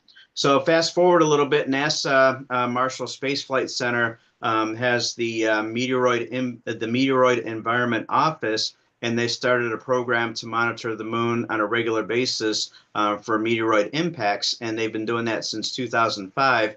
Their first impacts, which were confirmed impacts from the torrid stream of meteoroids, that was in November of 2005, and since then they have observed and confirmed hundreds of meteoroid impacts on the moon. In fact, there's a number of different groups around the world that are doing the same thing. Nel Iota in Greece is a group that started a few years ago, and they're using professional setups to document impacts in visible and infrared light, so they're able to determine not only how bright they are, but what the temperature is of these impacts. And also there's another group in Spain, Jose Mariero has a group that observes the moon for meteoroid impacts. And so there's that, and then other groups around the world. So primarily, 25 years later, I'm primarily in the administrative role. What I do is I encourage people to observe the moon on a monthly basis. We have two sessions. The first session is the evening session, where the moon's a waxing crescent. We encourage people to observe the dark part of the moon for meteoroid impacts during that time, and then we do the same thing for the waning phases of the moon. This is modeled on the Marshall Space Flight Center program that they've been doing since 2005.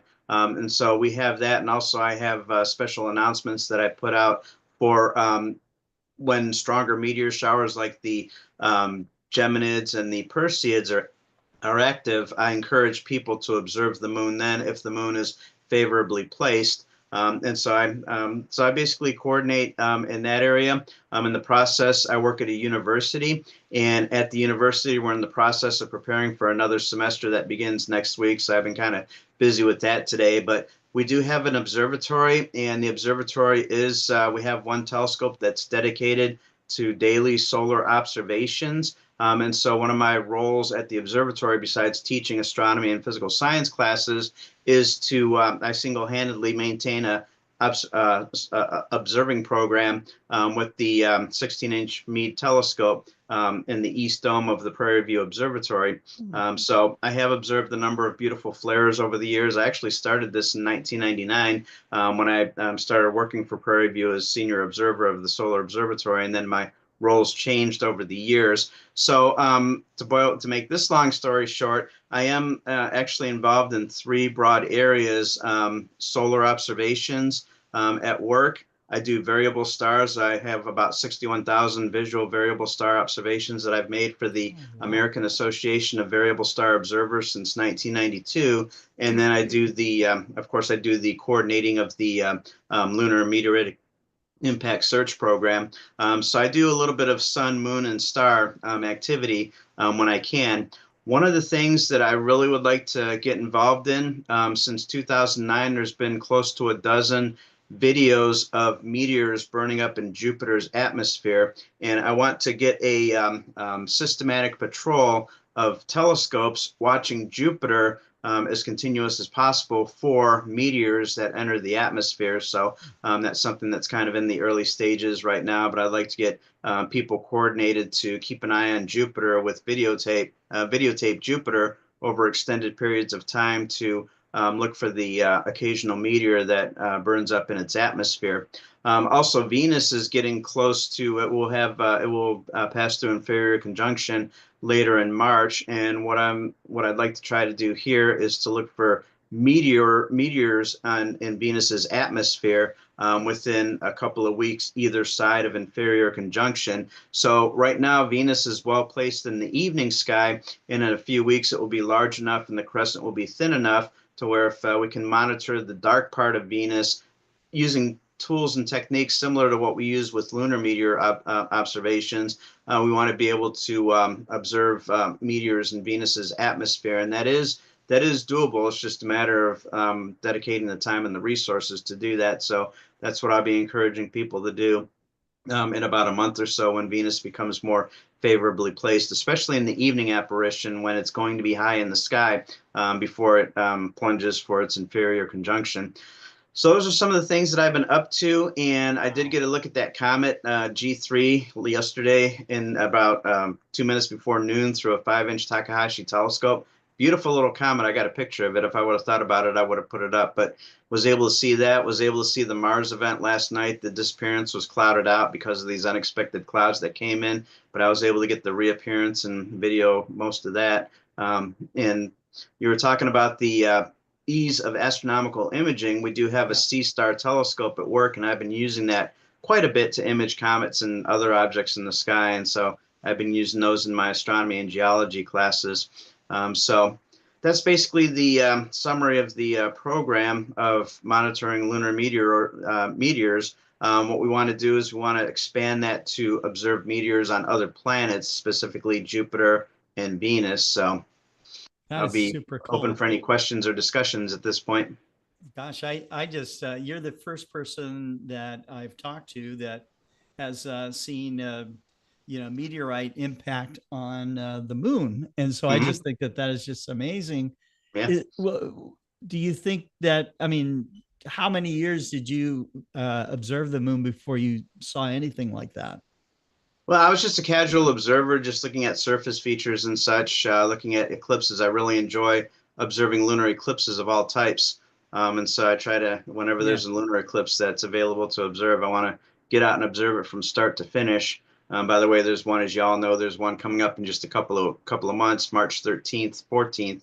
And that will be also an excellent time to look for lunar meteoroid impacts, is during totality. In fact, in 2019, that January 2019 total eclipse, there was a meteoroid impact that was observed by quite a few people. I didn't see it because I wasn't looking through the telescope at the moment that it occurred, but a number of people saw it. So that is possible for things like that to happen. Yeah, that's awesome. That is awesome. David Levy, have you, you've spent so much time looking at celestial objects. Have you seen a meteorite impact on the moon before yourself? No, I have not. I've looked, especially with Montreal, when the Montreal Center was doing the lunar media program in the early 1960s. I spent a little bit of time doing that as well, but I've never seen an impact on another celestial body. Yeah, we know it happens. I'm really proud that Brian was able to see one.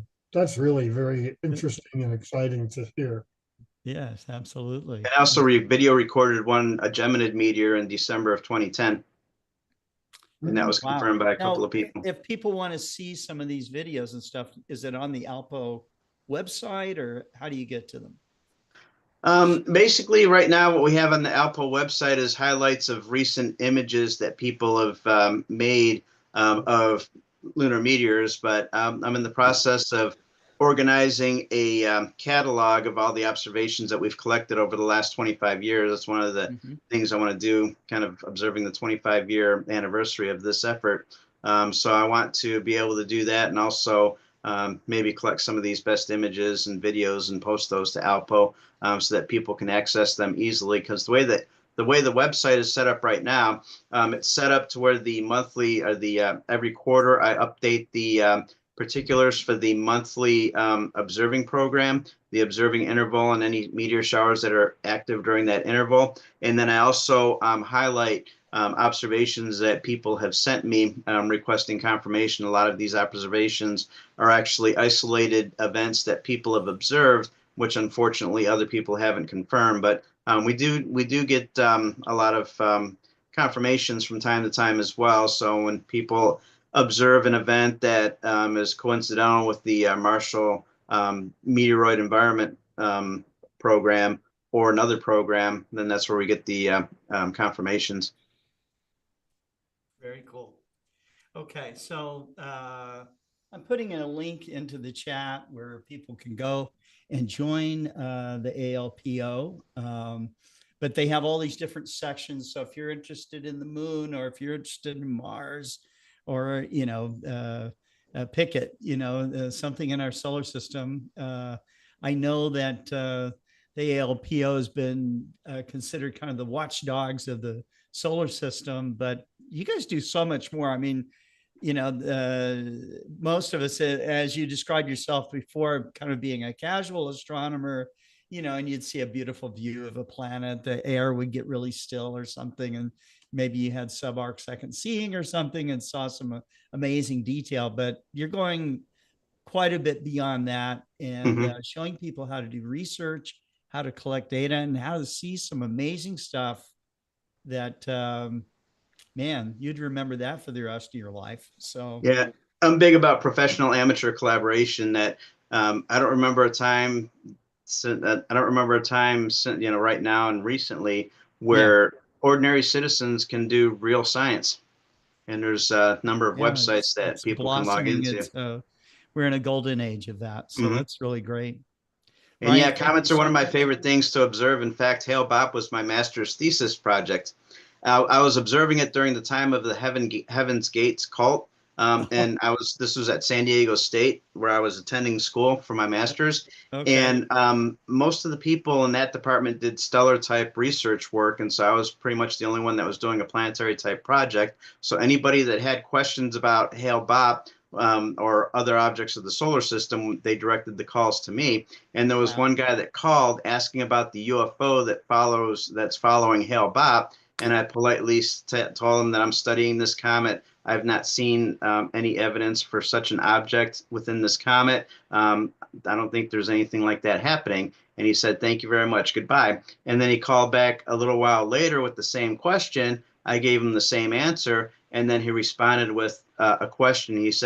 He asked, why is the president issued an executive order for the media not to talk about the UFO behind Hale-Bopp? And then he hung up. I had a bad feeling that something was going to happen, and shortly after that was when the Heaven's Gates cult members committed suicide. Yeah, you know, there's you know, many of us had some sort of way that we were touched by that tragic time. You know, so I've talked about it on the show before, but. Our company sold the telescope to a retailer that I used to work at that sold the Heaven's Gate 10-inch telescope, you know, so that they returned because they said it didn't work because they couldn't see the companions in the comet's tail. So, but they needed people like yourself and David Levy to kind of set them on the straight and narrow, I think. But anyhow, never a dull moment in astronomy. Yeah, this is true. But I've never discovered a comet, although it did come close. I worked with the shoemakers. Well, David Levy knows about this, the Palomar Asteroid and Comet Survey. in the early 1990s when I was an undergraduate at Northern Arizona University. I went with Henry Holt and a couple of other students to the Palomar 18-inch, and I had my opportunity to do guiding with the guide star and the reticle and all that. And then we found a comet that was unknown, and so we went to report the comet, but it turned out that it was reported a couple of weeks earlier by Eleanor Helene, who was also using the. So what they would do is they would use it for 1 week before new moon, and then our group would use it 1 week after new moon to do the imaging, looking for asteroids and comets. And so, and of course, David Levy was very much involved in this. Absolutely. Well, Brian, thank you so much. And we want to thank the ALPO for, supporting the Global Star Party and sharing the excitement of exploring our solar system. So wonderful. Brian, I hope that you're back on and take a look again at your bio page that we created for you. And okay. I'd like to expand on it and provide some additional links. So okay, I could do that. And I can also provide a website where I post the daily solar observations that I take in H-alpha. Right now, we're not observing because the H-alpha filter is in the shop and getting refurbished. But once we get that back, then we'll be back on track with that. Wonderful. Okay.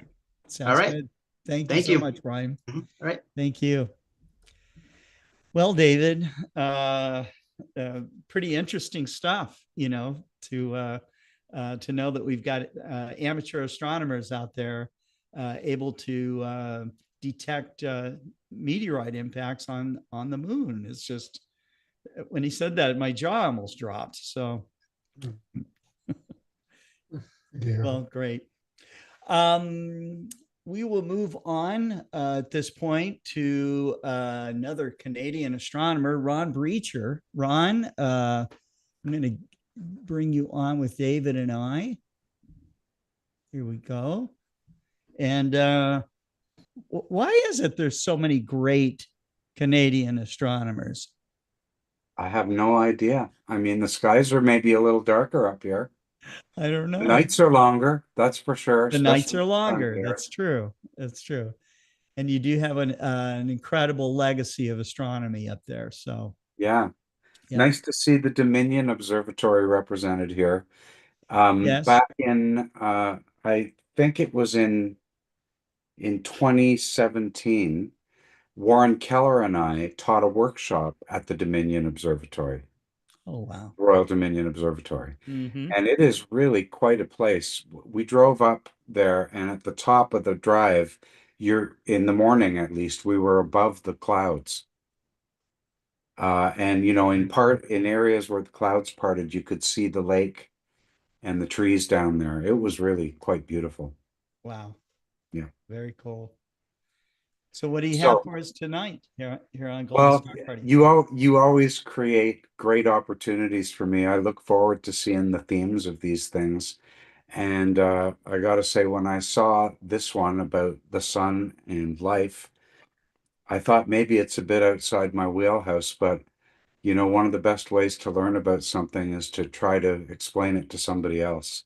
That's right. So I spent some I think time. that's why David came up with this theme, so that we would do Yeah, that. well, I spent some time thinking about this, and I'm going to start with a really simple question. Let me share my screen. Okay. And I'll bring up my slides. And can you just confirm for me that you see the slides? Yeah, it's full screen. Great. So there's the question, where's the sun? And here's how I'm going to talk about that. I'm going to basically put it in the context of our theme, the sun and life, because some of that really made me think.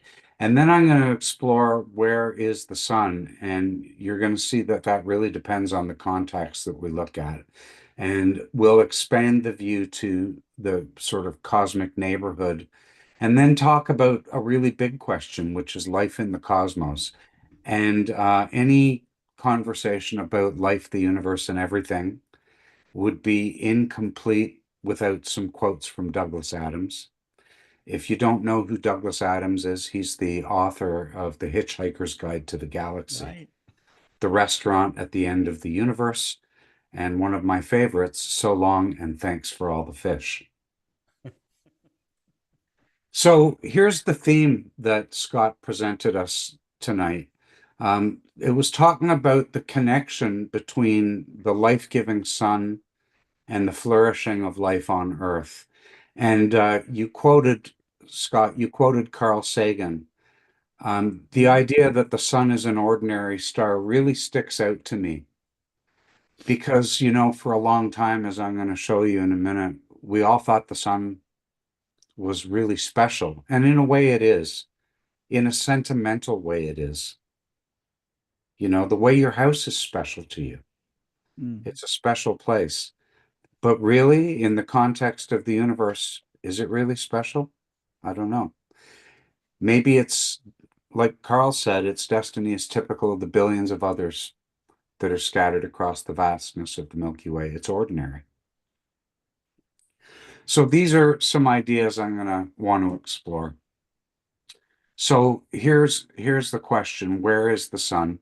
This is a photo I took of an eclipse in October 2014, and here the sun was behind the moon from our line of sight. I bet you can't see it on a small screen, but I can see that this dark part of the moon that's projecting onto the sun is not smooth. It's all bumpy because of the mountains on the moon. This isn't a silhouette. This is one body passing in front of another. And that's pretty cool.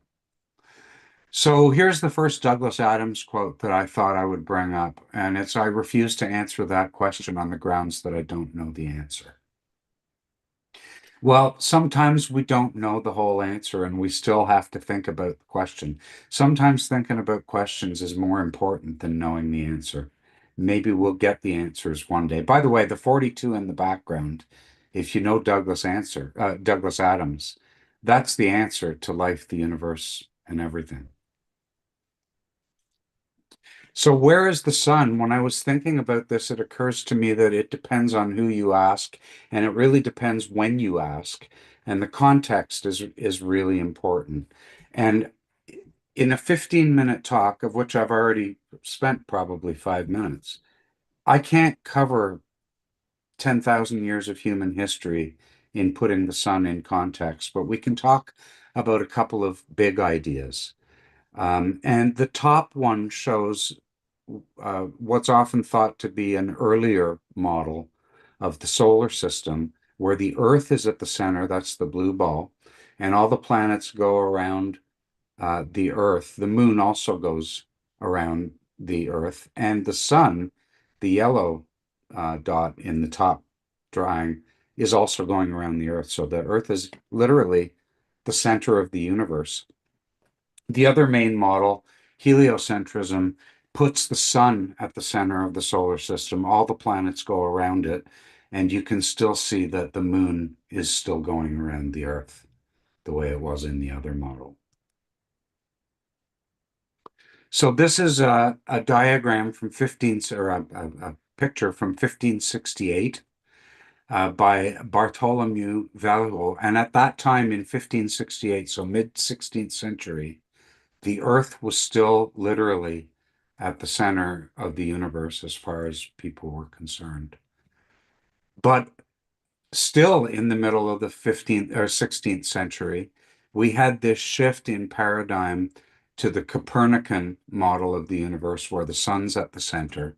So this is called the Copernican revolution in some of the stuff that I was reading. But it turns out that it was actually first proposed much earlier. It was proposed in the 3rd century by Aristarchus of Samos, but it never caught on until 12 centuries later, 13 centuries later. So where's the sun? Now I'm trying to just sort of synthesize my understanding, and I think it would correlate well with most people who are studied experts in the field. I've gained a lot of my knowledge by osmosis and reading and learning what I had to, because like I said, I'm often expected to teach. But I think here's some big picture stuff that we could probably agree on. First of all, the sun is near the center of the solar system. It's not right at the center, because there's the whole barycenter thing that the planets pull on the sun as much as the sun pulls on the planet, or not as much, but in opposition to the sun pulling on the planet. So they all move around a common center. The sun is similar to many other stars in the Milky Way, and it also came from a star cluster whose members have dissipated over eons of time. We can't really identify those members anymore with a lot of accuracy, but there is that hypothesis, I guess it is, that the sun was one of several stars born in a cluster. The sun's not at the center of the universe, or even at the center of the galaxy. In fact, it doesn't necessarily make a whole lot of sense to talk about the center of the universe. We might be at the center of the observable universe, but that's a different thing. There's a lot of galaxies in the observable universe. We're coming up to another Douglas Adams quote, you know. So there's a lot of galaxies in the observable universe. And, you know, our sun isn't going to live forever. One day it's going to become a beautiful planetary nebula. Now I'm going to tell you all this stuff in a different way. So let's start with Douglas Adams. Space is big. You won't believe how vastly, hugely, mind-bogglingly big it is. I mean, you may think it's a long way down the road to the chemists, but that's just peanuts to space. So that's what I was saying. Space is really, really huge. And there's a lot of stuff in it. There's a lot of stars just like ours. And, you know, we're going to have to talk about the big question soon about life elsewhere in the universe. Where is the sun? Well, maybe it came from a star cluster like the Pleiades. You know, we only see the Pleiades like this because we're looking at it now. In thousands of years, those stars will have separated, they'll have drifted apart, and the dust that they are illuminating won't be reflecting as brightly. So gradually this will just fade from sight. Where is the sun? Well, the sun is part of the Milky Way galaxy, and the Milky Way galaxy has some similarities to this other big galaxy in our local group, the Andromeda galaxy. And our sun isn't even in the middle of our galaxy. It's off in a spiral arm partway to the edge and orbiting around the center. And of course, our galaxy and the Andromeda galaxy are not the only galaxies out there. So where's the sun? Our galaxy is part of the Virgo cluster of galaxies, which is part of a supercluster of galaxies. This is a picture of the Perseus galaxy cluster. I shot it just a few weeks ago on the only clear night that I had, clear couple of nights I had in December. And it's, yeah, it's about 300 and some million light years away. And you can see all kinds of detail in these galaxies. And each of these galaxies could be as big as our Milky Way and have as many sun-like stars as our galaxy has in it. So where's the sun? And you know, I talked about the fact that our sun isn't going to live forever. One day, our sun is the right size that one day it's probably going to become a planetary nebula. And these are all planetary nebula that I've imaged in the last year or two, maybe. And they all, at the heart of them, have a star that was something like our sun, that ran out of fuel and sort of coughed off this shell of gas, mostly hydrogen and oxygen, some sulfur too. And now the leftover star, you can see it very clearly at the center of the of the Owl Nebula in the upper right.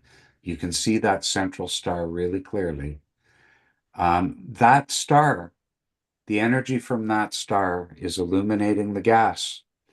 And as that star cools and becomes a cinder, these nebulas are going to fade into obscurity and you'll never see them again. So where's the sun? This is what's going to happen to our sun far, far into the future. So let's get to the question of, is there life in the universe? And, you know, I could talk for an hour about the Drake equation.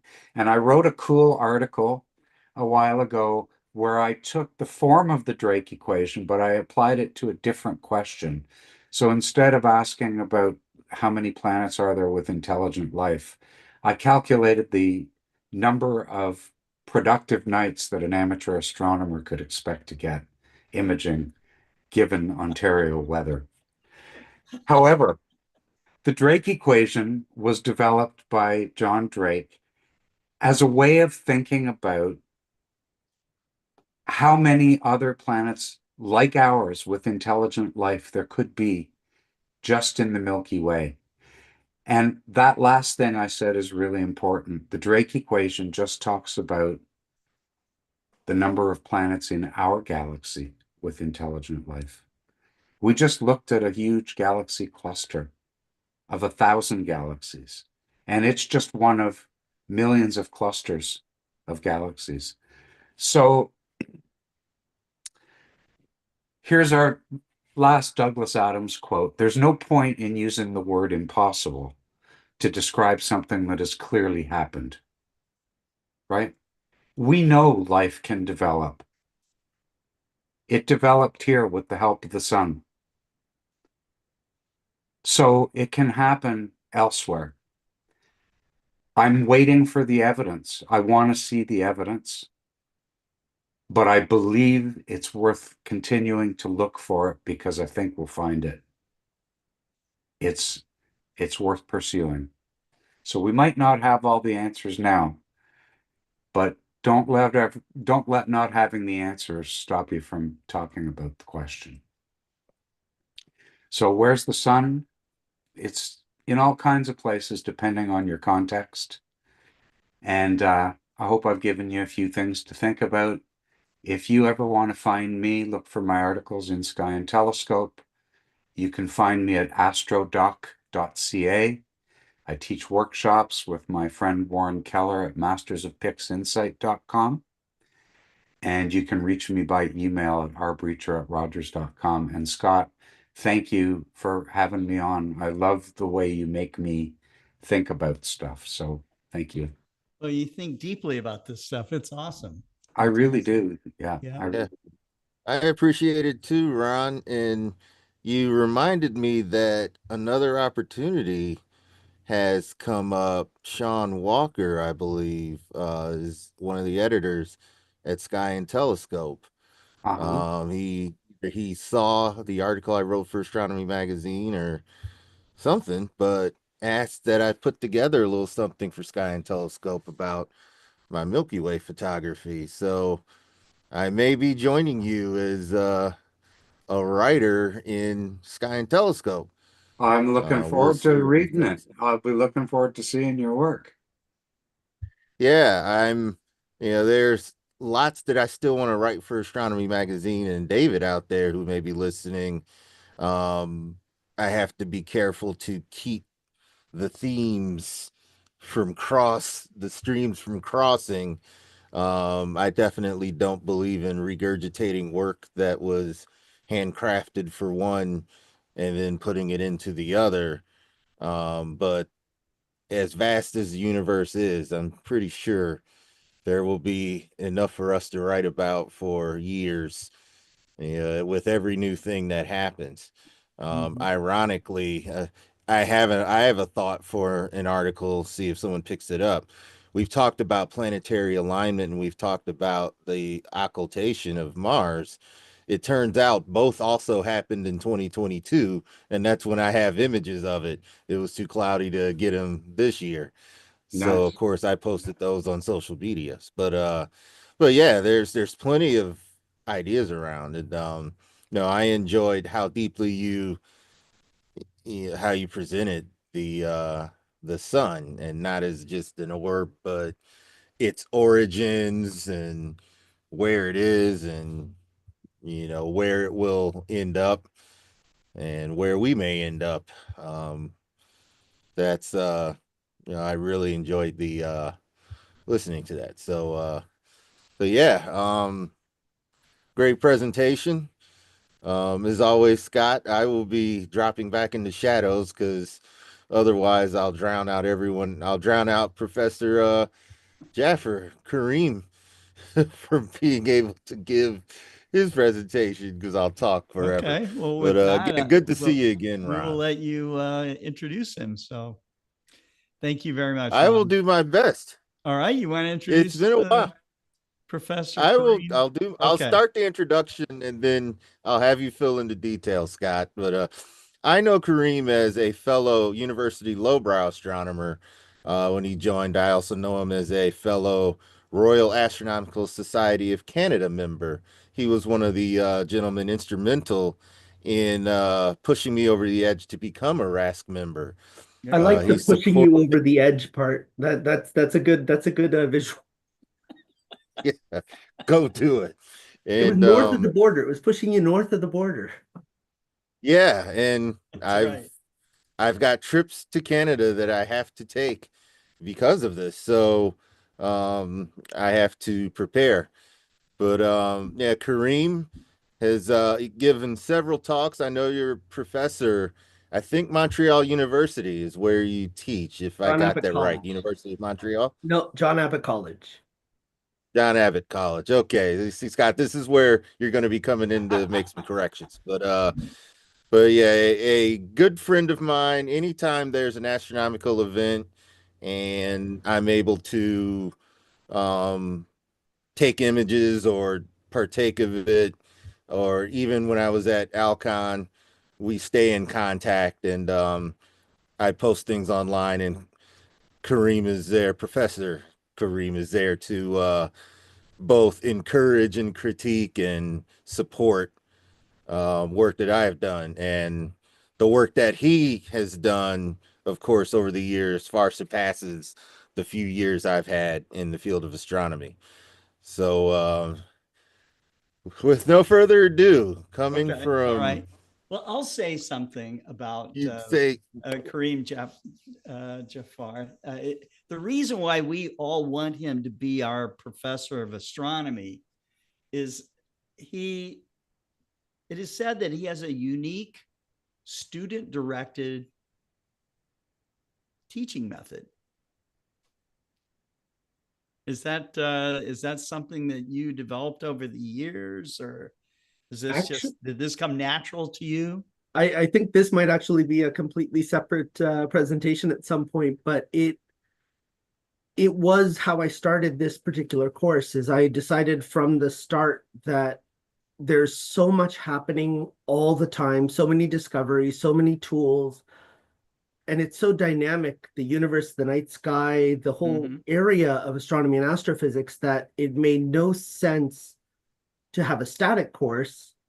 And if you're going to have a dynamic course, then you should have the students have a say in where you go, what depth you go, what order you go, which things they want to have a little bit of control on and exploration of, and which part they want you to deliver lecture style or lab style. And it felt natural for this particular area of study to make it as unique or as student directed as possible. And then it just turned out nobody else has done this. So then I had to develop the tools myself for most of it.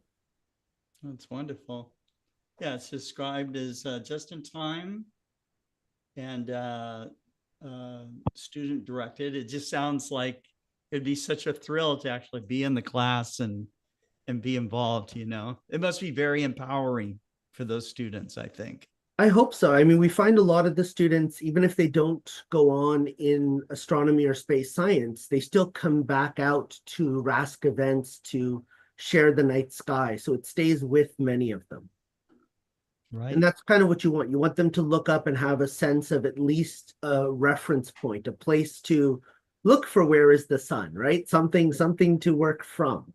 And that's something that a lot of us didn't have growing up, right? We were struggling to find that. That's right. We were all taught to go work in factories is what we were taught to do. I'll say that, you know, you had Dennis on earlier, and you and I have talked about this, and Ian and I as well, of the Alliance of Historic Observatories. Yeah. I think this is actually really crucial because that was the bit of a link that many of us had in the early stages, was knowing that there's immense centuries, millennia of history behind the understanding that we have, and that it has evolved over time, as Ron was pointing out. But the tools that you used in the 1700s or that were used in the, 5000 BC can still be used now to gain some appreciation of the night sky. That's right. That's right. Oh, that's very cool. All right. So I'll let you, now you came on to talk about the sun and all of its wavelengths. And so I'll let you get to that. But thanks for coming on Global Star Party and making this special. My pleasure, Scott. And thanks as always to you for putting it together, but to Dovid as well for being the inspiration that sets us off. I am really happy to be on again this year, and Happy New Year to everyone. It was nice to be on for the last one of 2024. And it's kind of unique coming on and talking about the sun in life as the sun is going through the maximum of its solar cycle. And we've had a chance over this last year to see a total solar eclipse, to see aurora, to see incredible flares, and then to see the Parker Space Probe kiss the surface or the atmosphere of the sun at proximity that many of us didn't think would actually be able to happen. I pondered for a bit doing a talk on Parker, but I decided not to, and I'm glad I did because that video at the start was perfect. I wanted to speak a little bit about the sun, but I always like starting off with a bit of an acknowledgement that, as I mentioned, we are not the only ones to look at the sky or to appreciate the sky or to observe the sky. And not only is this the first GSP of 2025, we just had yesterday the first full moon of 2025. Yes. And the settlers called it the wolf moon. And I belong to several outreach groups, and in one of my outreach groups, somebody actually was very dismissive of the idea of the names of the moon. And I kind of take the names of the moon to heart because I can understand what's happening in nature by looking at these names, right? The wolf moon, we know that the settlers would hear the cries of the wolf on the long, cold nights in the middle of winter when they were hungry and there was no prey to be found because everybody was burrowed in for those cold nights. And then you know that in the winter time for us in the Northern Hemisphere, the moon is not only up for these longer nights from sunset to sunrise, up to 18 hours for some of us and all night for others north of the Arctic Circle, you're seeing it at a high altitude that you typically wouldn't see the moon at in the summertime. So the idea of the moon conveying this spirit guide for the night that's captured in poetry by Longfellow and captured in a lot of the First Nation stories also matches what you would expect to see when you see this first full moon. And then for yesterday, we had the Mars occultation, which everybody was really excited about. Now in Montreal, we had no view of the moon. We had nothing but clouds and snow all yesterday night. And a part of me wants to be very miserable and complain about that. And a part of me says, look, we got comets, we got a total solar eclipse, we got an aurora. There's got to be a buffer to not complain for a little while. So I'm happy to vicariously live through my fellow astronomy outreach people from all over the world who shared their views of the Mars occultation. And that was very much appreciated. On Saturday night, we hosted a talk that was the other direction that I thought I might go, which is something that Ron alluded to with the Drake equation, which is the idea of searching for life and what we look for when we try to understand how life could exist in the universe in places other than here on Earth. And we hosted Dr. Michael Wong. He is the Carnegie Fellow for Astrophysics in Washington, D.C., and he was incredible. The talk was great. He's a Star Trek aficionado is like not even anywhere close to a strong enough word. He runs a podcast, Strange New World. He talks Lower Decks. He talks the history of Star Trek. He even talked about how the Drake equation was used by Gene Roddenberry. And I'm not going to spoil it, but if you want to know more about what this talk was and the incredible journey he took us through his journey into astrobiology and the work that he is currently doing, the YouTube link is here on the screen, and you can always find our different public events at youtube.com/raskmontreal. But the topic for today is the sun. And when we're talking about the sun, the first thing that pops into my mind is a song. And it's a song that I played for my kids even before I got into astronomy as a profession. And it's a song by They Might Be Giants, and it's called Why Does the Sun Shine? And the song starts off, the sun is a massive incandescent gas. And it's incredibly catchy, this song.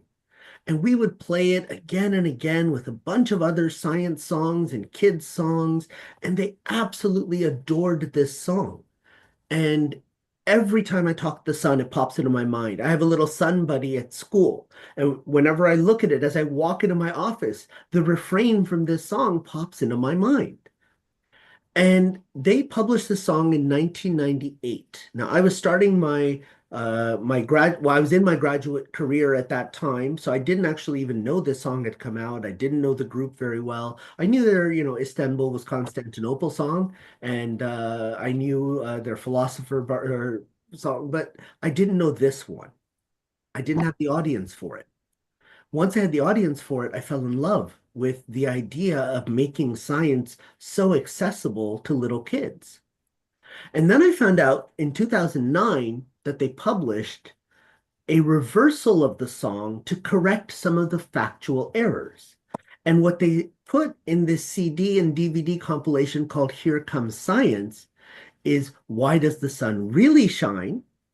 And the first part of the refrain, instead of the sun is a massive incandescent gas, because that's wrong, it's the sun is a miasma of incandescent plasma.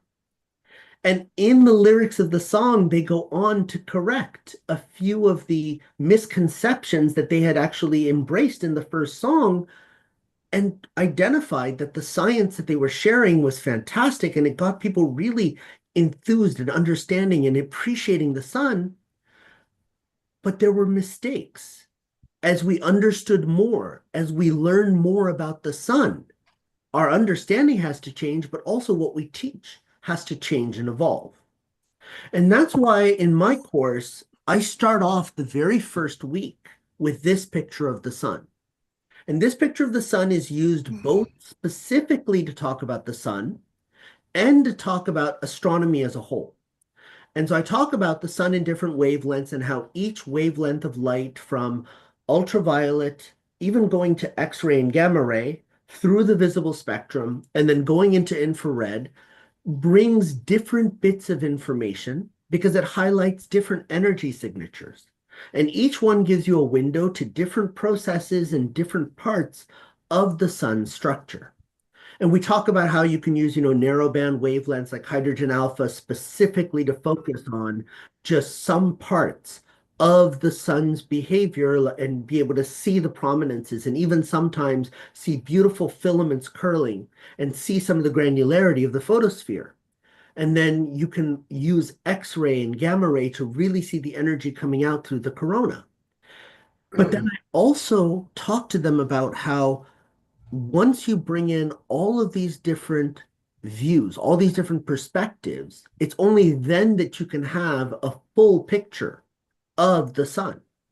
And in a similar way, all of these 40 students coming from different backgrounds, different physics courses they've taken, different understandings of what astronomy is, what space science is, what astrophysics is, different books read, different movies watched, different songs listened to, going off in different career paths.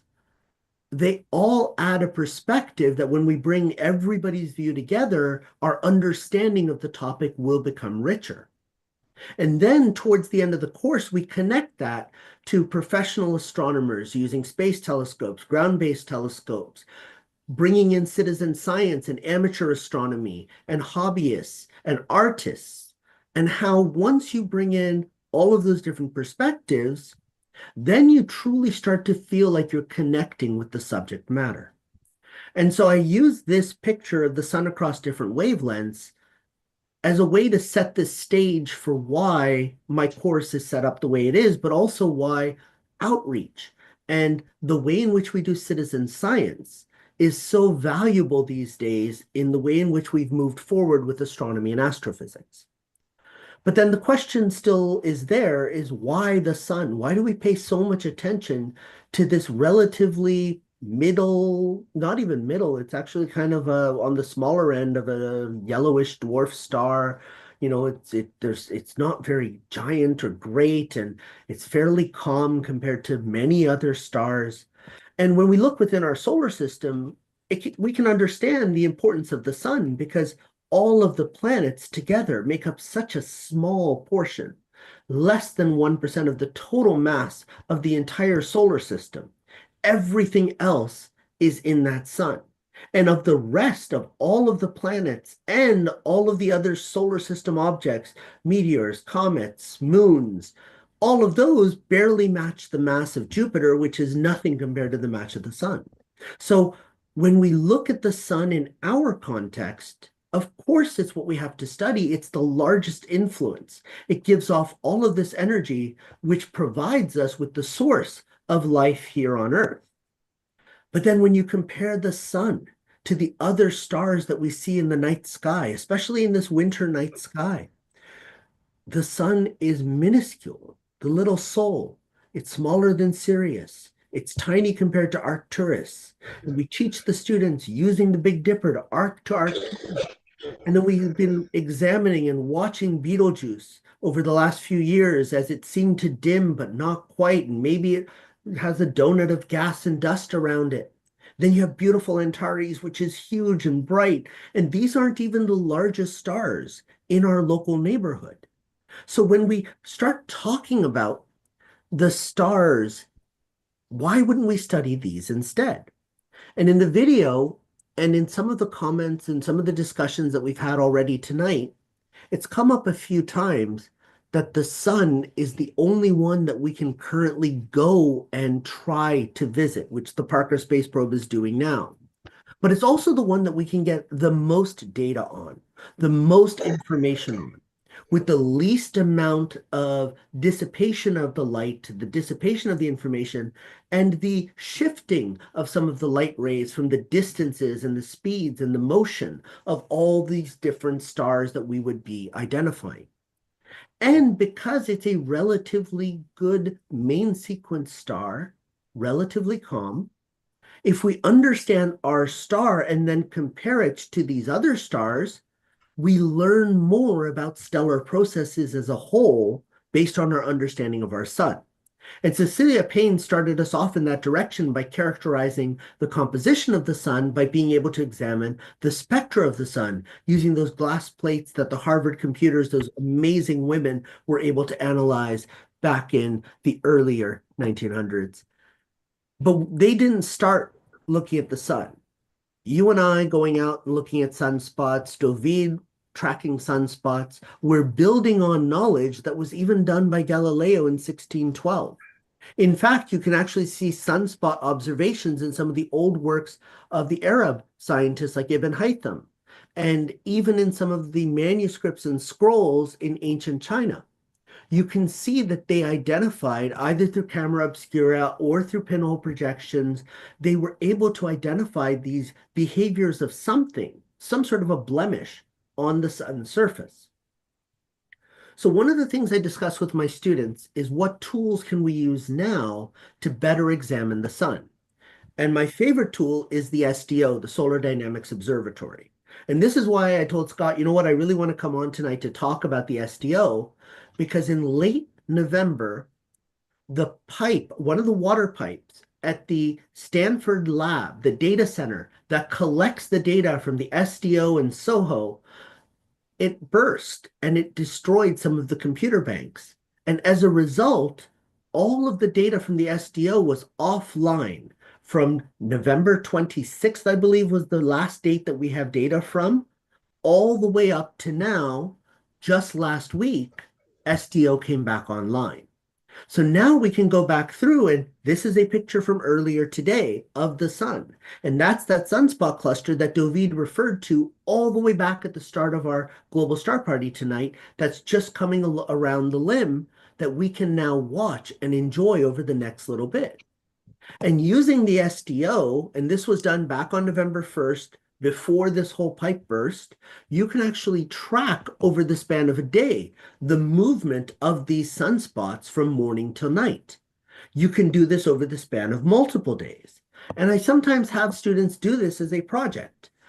Or I have them use all of the different filters that are available to examine the sun in all of those different wavelengths and start to understand how the features relate to the energy involved, and use those specific wavelength signatures to understand the chemical signature that they're actually seeing. Everything from looking in very, very far ultraviolet, the 94 angstroms, going in towards 1600 angstroms, so now we're approaching visible light. You can see a difference in the behavior that is highlighted, and these were all taken today at the same time. And you can actually see up here in the top left corner, that sunspot group coming around. And so you can see that that's not the only behavior on the surface of the sun, but on that previous picture, that's kind of the thing that was standing out to us. Then you can learn to compile and bring those images together and highlight multiple different wavelengths to really start to see the dynamic processes. And then we kind of connect that to some of the magnetic field behavior, and we connect that a little bit to some of the actual energy coming out in either flares or projections, or the coronal holes that we can see open up when flares come towards Earth. And then we can connect it to aurora that you are seeing as well. But what sometimes is also interesting is to use other types of tools than EM wave. And we can actually examine the magnetogram connected into one EM wave picture, and together now start to see some of the surface behavior compared to where the magnetic field is actually strong and active. And so this is some of the richness that is now available to everyone. Anybody, no matter your background, can go on the Solar Dynamics Observatory site and start to play around with these images, look at these images, learn from these images, and start to understand the sun. And when you start to look at it, there's different things you can do. I will have students some years who are, if they show a real interest in solar astronomy, I will have them go back through a year and look for a sunspot that goes from the western limb all the way around and see if they can identify the fact that the rotation speed of the sun depends on the latitude, where it is versus the equator. And so they have to track how long it takes that sunspot to cross over the visible surface of the sun, which would be 180 degrees with the rotation of the sun in our perspective. They also can see the sunspots always happening in pairs. And then they can start to count the sunspots. And they could even try to create one of the butterfly diagrams that shows where the actual positions of the sunspots change over the span of each of these 11-year cycles that the sun goes through. Now, connecting that into the actual what's happening below the surface and creating all this tension in the magnetic field that causes the actual flipping of the magnetic poles, that's beyond the students being able to do on their own at the introductory college level. But using these tools to just be able to measure or count or identify behavior of the individual sunspot pairs well within their goal. And so then they can compare to models, and they can see that most years are models showing both that 11-year cycle and a couple of longer cycles that change the amplitude of the solar maximum. We've been fitting very nicely to those curves for well over 70 years. And it's just this current cycle 25 that seems to have flipped much, much higher than our initial expectation. And so we have other models that we are now employing to try to figure out if we had the wrong model all along, this model from the predictions that we had that were shifted from the NOAA and NASA. And in fact, we actually need to use a new treatment that was put forward about 1.5 years ago by McIntosh et al.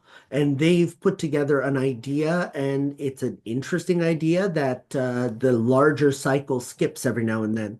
And so we're going to see whether or not this matches with cycle 26 and cycle 27. So now over the next 25, 30 years, we're going to see whether we understand the sun better now, whether there's an anomaly in the current cycle, or whether we are actually missing something much more deep in what's happening under the surface of the sun. One of the neatest things that we did, and I had found an image like this a few years back of a set of solar images, all taken in the same wavelength, all taken on the exact same date, year after year, to show the difference in the sun's behavior as you go through solar maximum. And I found this incredibly astonishing. So I've had students recreate this for different solar cycles, and it's just beautiful to see how visibly the sun's surface being disturbed at solar maximum versus solar minimum is visible to the students with data that is clearly and freely accessible.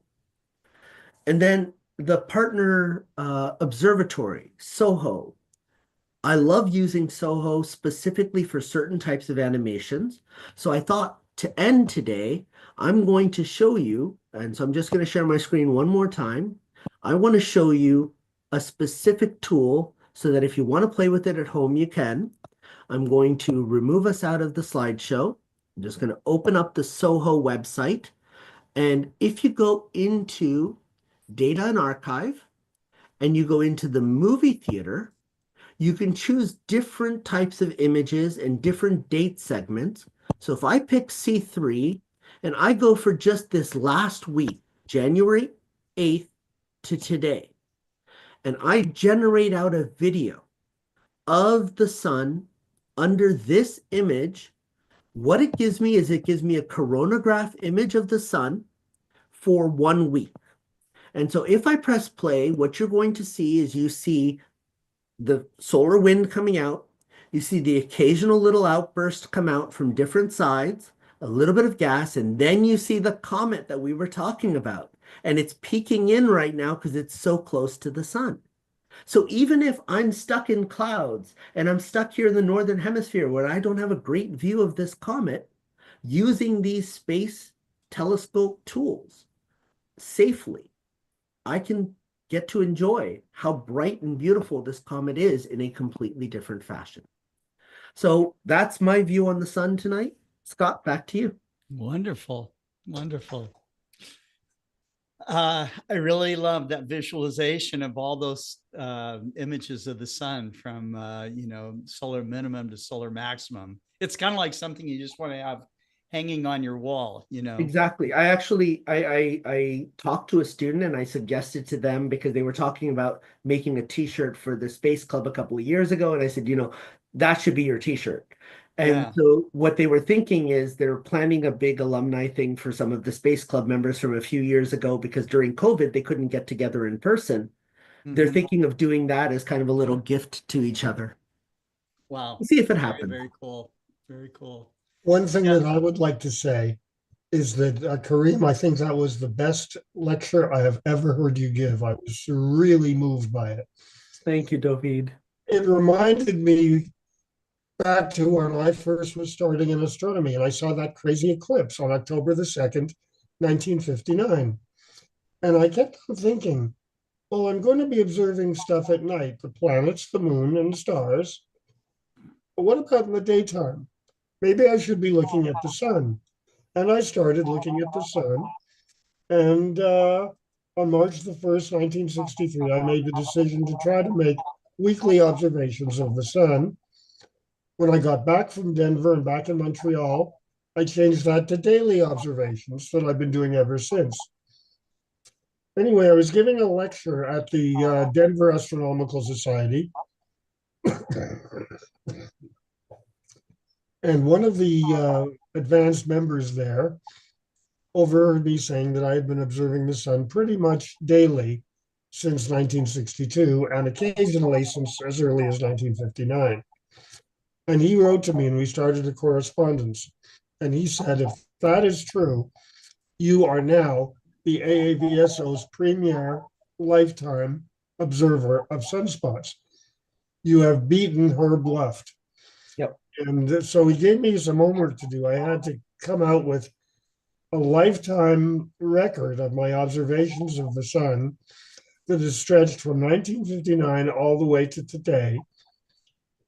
And he's got that now. But it took me about 6 weeks to do to prepare the archive. And I'm still doing it. And but the archive itself is finished, but I'm still doing the daily solar observations. So are the solar observations part of the observing notes of yours that have been archived now? Yeah.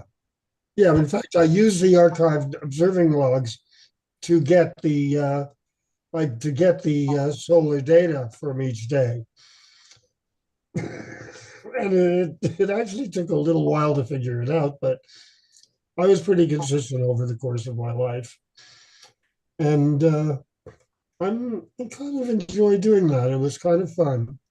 But anyway, Kareem, wonderful, inspiring, beautiful lecture. Thank you and congratulations. My pleasure. Thank you, Dovid. And I just wanted to say, because you brought up the idea of like the lifetime of observations, one of the things that always stuns me, and you and I have talked about this a couple of times, is the historical observations, the tools that they had versus the precision that was used is incredible. And that's one of the things that it's very difficult to communicate that or to showcase that to students these days, is how difficult it was to make these observations in a detailed fashion.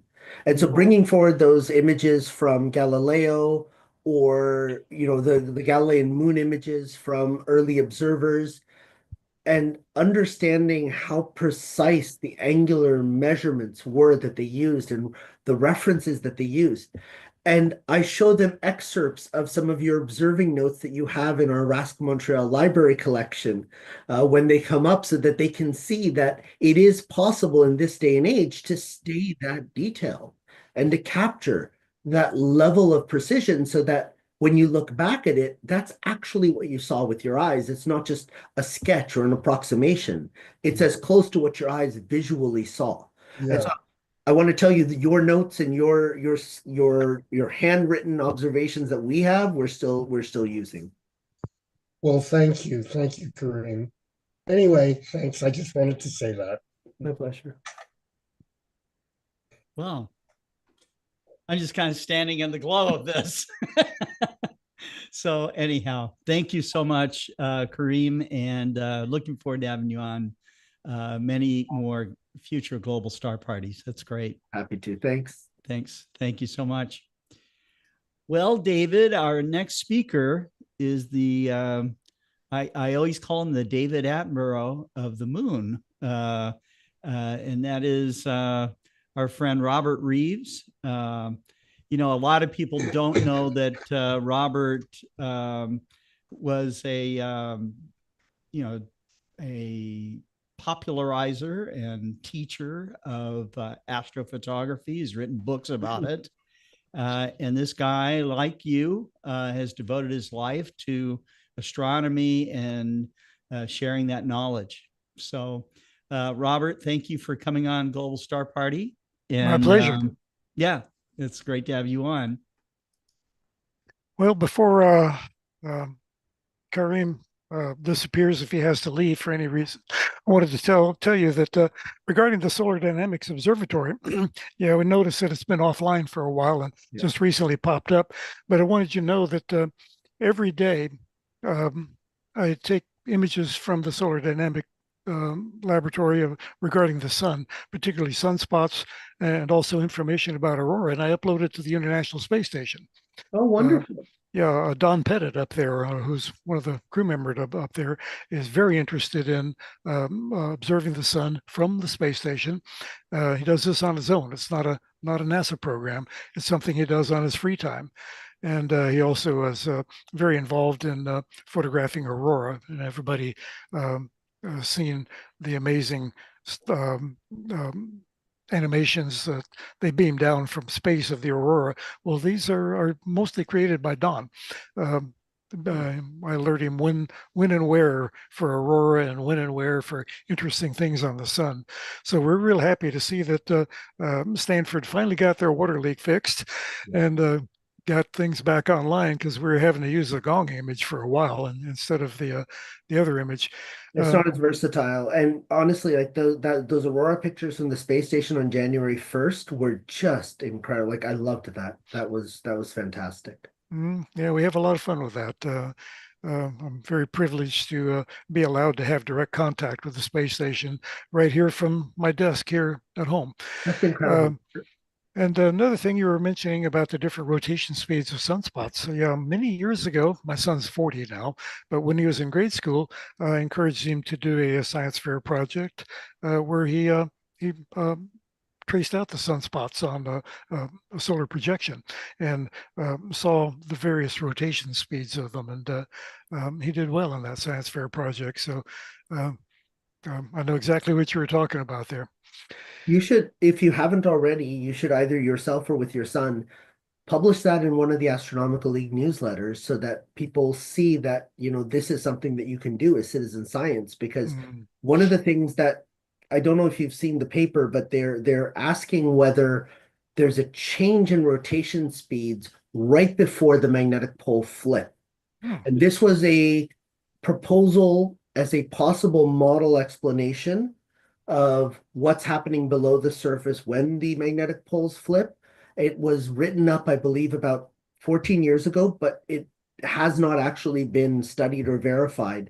And so it came back up in our discussion groups under the astronomy outreach educators. And a few of us are like, okay, you know what? Let's actually start seeing this if we can plot near the equatorial band what the sunspot rotation rate appears to be and see if we can get this over the next 20 years. But also, let's go backwards. Let's see if we can pull out the old data off of SDO and start plotting those old ones out. Yeah, checking the difference in the hysteresis of the magnetic fields that come up and make the sunspots. Interesting project. Yeah. Well, thanks. Okay. Well, I talk about that other big bright light in the sky, the moon, instead of the sun, but having a conversation with myself what to talk about the moon tonight, because we've been doing this for so long, Global Star Party, I'm beginning to forget what I've already talked about. I don't want to repeat myself. And then I'm looking at my main desktop. Hear it again. Yeah. Well, I'm looking at my main desktop monitor, the one over on the other side of my desk, and suddenly it struck me, well, it's right there in front of me. I have this series of about 45, 46 images of the moon that very, very high resolution, but I scale them all down to 1920 resolution, which is the resolution of most computer screens. And I use them as sequential screensavers on my computer. Once a minute, it'll loop into a different image of the moon. Every now and then I offer these to people who want them, and all they have to do is send me their email, and I send them all of these images in 3 batches of email.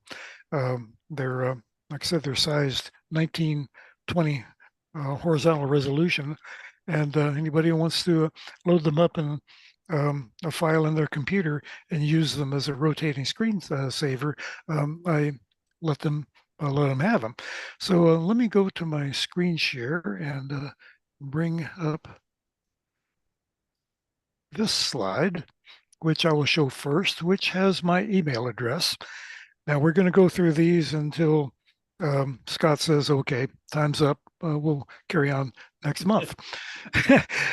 But anyway, like I said, the Lunar Screensaver package, sized for 1920, screen resolution.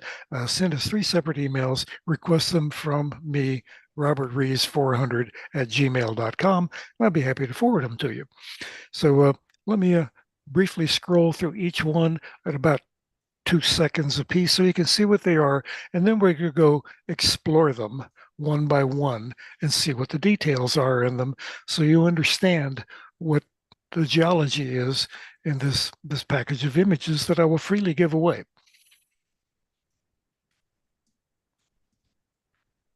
A kind of a random tour around the moon. I didn't specifically pick them for any reason other than the fact that there are ones that were higher resolution. Some of these 5,000 pixels across in resolution, and shows those and scaled them back down because they did have very great detail in them. Yep, get my cursor out of the way.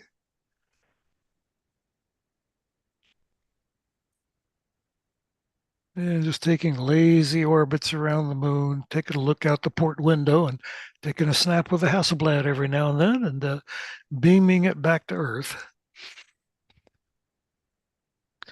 Now, all of these pictures were really taken from my backyard with various telescopes, Celestron 8, Celestron 11, Skywatcher 180 Mac, Skywatcher 20th Dobsonian. I'm not sure if any from my C14 are in this batch. I think I put all these together before I got the C14.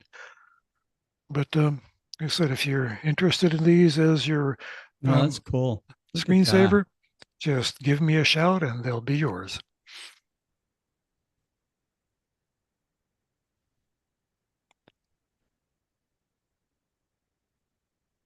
How many hours of work do you think are in this set? Or would you even guess? Between the taking the images and processing the images, easily hundreds. Tony Hallows once told me that it takes him longer to process a deep sky image than it does to take it, in the long exposures and everything. Sure. Well, it's the same with the moon picture. Takes, back to the beginning. Takes a considerable amount of time to process a good moon image because the stacking process and the subsequent enhancement of it creates artifacts and makes things in the pictures that aren't real. And you have to go through and separate out what's real and not real, enhance what is real, get rid of what is not real. So you have to understand what the moon actually looks like before you really get down and hammer on these things. But once you have a good idea of what lunar geology is really like, it's not that hard. It's just a process. It just, getting down and grinding on it with Photoshop, getting rid of things like the false grays and shadows. There are no gray shadows on the moon. They're black. Small craters less than 10 miles in diameter. The stacking process often creates a false central peak in the middle of them. But the craters that small, they don't have central peaks. So that, that little artifact has to go away. So it's just a process that it just takes time. And over the years, about past 15 years, I've got thousands of hours tied up in this because I literally have a library of several thousand lunar images. And that's how I was able to do both of my lunar books, Exploring the Moon with Robert Reeves and the Photographic Atlas of the Moon, just dipping into my library and bringing up images. First one, the quarter moon, one of the most popular phases of the moon because it's well placed in the evening sky, high enough that it's not going to set right away. It's not so bright that it blinds you. It's not way over rising on the western horizon, eastern horizon, just at sundown, and you have to wait for it to get up and interfere with bedtime or anything. And the quarter phase puts the sunrise right in the middle, where there's these contrasting shadows that let you see enormous detail along the terminator. And if you know how to do a little bit of basic Photoshop work, the rest of the moon you can get good detail out of also, even though there are no contrasting shadows. Now, what I like about this particular image is the libration of the moon was such that the moon was rolled all the way to the left. Now, if you're familiar with how the moon orbits the Earth, it has an elliptical orbit. And because of that elliptical orbit, it creates an effect called libration, where the moon rocks back and forth and nods up and down ever so slightly. So we don't know, from over a period of time, we don't just see the 50% of the near side of the moon. We can actually see 59% of the moon. Some of the far side will creep into the view on one side or the other, or above the pole or below the South Pole. And in this case, we have a good eastern favorable eastern libration, and we see, and hopefully my cursor is visible up here, this little elliptical Mare patch, Mare Humboldtianum. And then here, Mare Marginis, the border sea. Here, Mare Smithii. And then down here, the model patch of Mare Austral. These hug the horizon on the moon, the limb. And sometimes Humboldtianum, Marginis, and Smithii disappear completely. The moon rolls the other way, and we no longer see them. Austral is big enough that we never lose sight of it, but sometimes we see more of it, sometimes we see less. Austral completely wraps around to the far side of the moon. We only see half of it. The rest of it is completely hidden on the far side of the moon, or at least hidden from us. But it's a good, favorable eastern libration. We see these four Maria that are normally hidden and out of our field of view. So we pay lots of attention. Like here we've got Serenitatis, Tranquillitatis, Chrysium, Fecunditatis.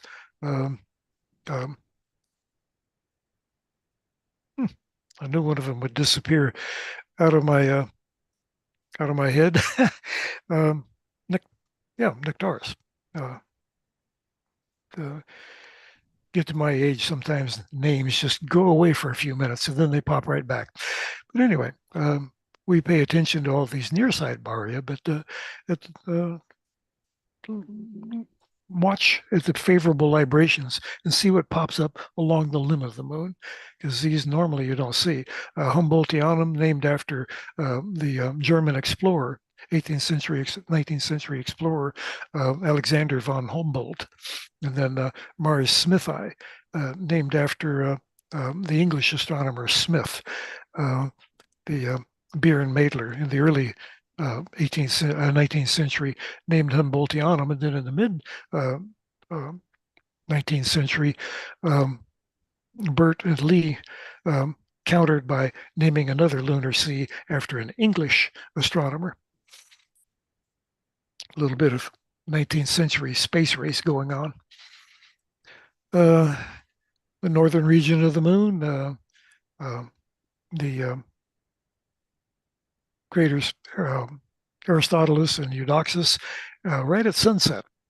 And one thing I like about this this image, got real good shadows up here that show the square shape of the crater W Bond. Almost looks like earthen embankments of a fortification out in the desert. You can almost visualize the French Foreign Legion holed up in this fortress in the desert, because the walls appear so square. Also up in the northeastern part of the moon, the craters Atlas and Hercules and Atlas, the two lunar strongmen. The mythological Greek and Roman strongmen, the Hercules and Atlas. Hercules on the left here, deeply shadowed, Atlas almost completely gone in the sunset. Now, Atlas is a floor fractured crater, and we'll get a better view of it later on and see some of the structure of the floor of this particular crater. Moving toward the center of the moon, the northern part, Cassini crater, reminds me very much of a bird's nest. The territory around Cassini flooded with basalt, and the lava's lapped right up to the edge of the crater. And later on, fractures in the floor of Cassini let basalt well up from under the crater and fill it from the inside. So we have the interior smoothed out. We have the territory around it smoothed out. The secondary craters and crater rays obliterated by these lava flows. And then Cassini A and B, the two craters within it, formed later, and they look like eggs nested in a bird's nest. And then further down here, Aristillus crater, Eudoxus crater, not Eudoxus, excuse me, that was the previous slide, Autolycus craters. And the Caucasus Mountains streaming down here. And here we have the beginnings of the Apennine Mountains. And these are the eastern shoreline of Mare Imbrium, that forms the man of the moon's left eye. And here we have a low spot.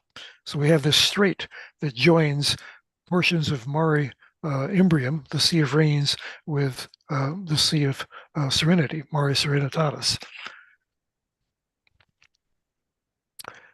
Moving a little bit further west, here we've got Aristotleus and Eudoxus again. For almost 50 years, I misread the name Eudoxus. For almost my entire life, I thought that was Exodus. And I was quite shocked about 15 years ago to discover my self-deception that every time I read that name, I translated Eudoxus into Exodus. So the mind can play tricks. But here's Cassini again, our little bird's nest up in the lunar Alps mountains, the rough territory here. We see the gash of the Alpine Valley streaming through it, and running down the very middle of it, this rill, sinuous rill running down the middle of the valley. That rill is only about a half a mile wide, and that theoretically exceeds the resolution limits of earthbound telescopes. But linear objects show up very well, even though they're small. It's the same thing as looking off in a distance and seeing telephone wires in the distance. You can see the telephone wire because it's long and linear, but if you're looking at an individual tiny object the same width, you will never find it. It's like trying to spot a BB at 100 yards, but that telephone wire, the same diameter as that BB, you can easily see it. So it's the same principle on the moon. We can easily see these long, narrow, linear features that are smaller than the theoretical resolution limits of our telescope. Continuing in the same area, I love this picture. I got many, many requests for large prints of this, framed prints, very popular Christmas gift. Cassini again, the Aristillus and Autolycus, very popular region. I'm going the wrong way, aren't I? There we go. This is what I was meaning. Again, Cassini, Aristillus, Autolycus. Now we've got Archimedes crater creeping in here. Sunrise is just beginning to show the rim of Archimedes, and the area in between these three craters is now known as Sinus Lunicus, the Bay of Lunic. Because in 1959, September of 1959, this is the region where Luna 2 struck the moon, the first spacecraft from Earth to reach the moon. Foretold that less than 10 years later, Neil Armstrong would set foot on the moon. Wow. Yeah. Going north, notice this little hammer-shaped mountain range here. I call that Thor's hammer. And officially it's called Python T, I believe. No, excuse me, Python Gamma. Python Gamma, but nobody knows it by that name. So I threw a nickname on it, Thor's Hammer, and I hope it sticks. Clavius. When I was young, we thought this was the largest crater on the moon, 235 miles across, kilometers across, 235 kilometers, a huge crater by any standards. Now it's actually the third largest on the near side because we're able to take better measurements. But down to the lower right of it, Moretus crater. And then from Moretus, it's a hop, skip, and a jump down to the South Pole, which is going to be an interesting region here pretty soon because we're getting ready to send more moon probes. In fact, we're launching tomorrow, sending up 2 more unmanned spacecraft to explore the moon ahead of the Artemis program. Then down south of Clavius, we've got Blancanus crater and Klaproth and then Cassadas down below it. And these wrap down so close to the lower limb, foreshorten so much, people ignore them, but they're really fascinating craters in their own right. They're huge. They're bigger than most of the near side craters that we pay attention to, like Plato, Copernicus, Tycho. Oops, wrong way. And speaking of Copernicus, as the second largest ray structure on the moon, we're looking straight down on it from Earth. Our perspective is a direct overhead view of Copernicus. So it gives us this marvelous view of what we call a complex crater, a crater large enough that the dynamics of the impact rebound the subsurface rock and pushes it up as a central peak. And at the same time, the crater is so big that the strength of the lunar crust isn't sufficient to hold the crater walls up, so they collapse and tumble down into the crater into a series of benches. But highlighting Copernicus, of course, the second largest ray structure on the moon, just splattered out in all directions. A lot of it scattered across Mare Imbrium to the north, down across Oceanus Procellarum to the south. So it contrasts very nicely against the dark Luna Maria. And this ray structure earned Copernicus the name the monarch of the moon back when the telescope was first applied to the moon. And Copernicus maintains a good bit of character even at low sun elevation when the ray structures are not easily seen. The ray structures are seen mainly under high sun elevation. But here we see how the mountain ranges separate Copernicus from the plains of Mare Imbrium to the north, and we can easily see the radiating streams of secondary craters spreading out from Copernicus. I was saying later on we'll be able to see the interior of Atlas crater, which was earlier shown in deep shadow. Here at the bottom again, Hercules and Atlas, the 2 lunar strongmen, and we see Atlas itself kind of looks like one of Grandma's oatmeal cookies. The interior has been pushed up by lava, subsurface lava pressure, forces the floor up and partially flooded the interior of the crater, almost covering its central peak. And as the floor rises, it crumbles and cracks and creates a series of rills within the crater. Then up above it, this plateau look-alike, Endymion crater, completely flooded with lava itself. No longer see the central peak. Most of the terraced walls is hidden. And then going off to the horizon, here's that Mare Humboldtianum that we saw earlier. Here, the libration has tipped it so it's right on the limb. In the previous picture, we saw it completely separated from the limb as an ellipse. But here it's rolling around the horizon and extending onto the far side. A view of 2 very familiar craters, but the sunset shadows have disguised them to where people don't recognize them if they take a quick peek in the telescope. The one up at the top is Fracastorius crater, which is on the southern shore of Mare Nectaris. And then along the bottom, the other deeply shadowed one, Piccolomini, which is at the far eastern end of the Altai Scarp, which arcs around Mare Nectaris. I am particularly fond of this full moon shot because it is one of the first lunar pictures that I electronically took. Before, I'd been using a Nikon film camera, and every picture that I took with film can be thrown in the trash because it just doesn't cut it compared to our modern digital imaging. But this is the first one I took with one of the old 2U Philips 2U webcams, gosh, over 20 years ago. This is actually a 40 frame mosaic. The 2U cam had a very small image sensor. And when you put it on the prime focus of a Celestron 8, you're looking at like about 1/40th of the lunar surface. So this is a rather elaborate mosaic I took one night and pieced it all together in Photoshop before I ever discovered cute things like photo merge and all those other things that we can easily make mosaics with nowadays. But the detail in this was shocking to me, and it's what got me really interested in pursuing lunar photography again electronically. And along the eastern side, we can see it's not quite full moon, so we see the shadows of the Cordillera Mountains and the Rook Mountains that surround Mare Oriental.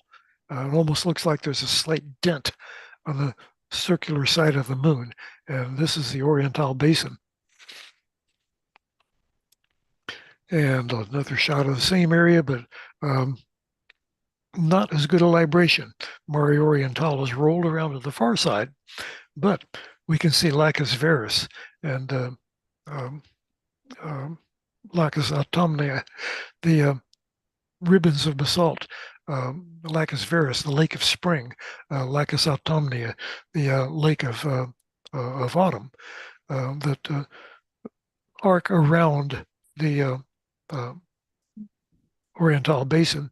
But like I said, the libration is poor here, so the actual Mare Oriental is hidden in this case. Grimaldi crater up here, big dark spot. Classically called a crater, today we know it is actually a small basin. It's a double ring basin, in fact. So Grimaldi, mapped for 400 years as a crater, actually now has a dual personality. We regard it as a crater. And various other smaller craters down here completely flooded with basalt. The crater Billy, for instance, they're Plato lookalikes, but slightly smaller. Ordinary craters that have been flooded from inside, from underneath, with basalt flows, completely obliterated their interior.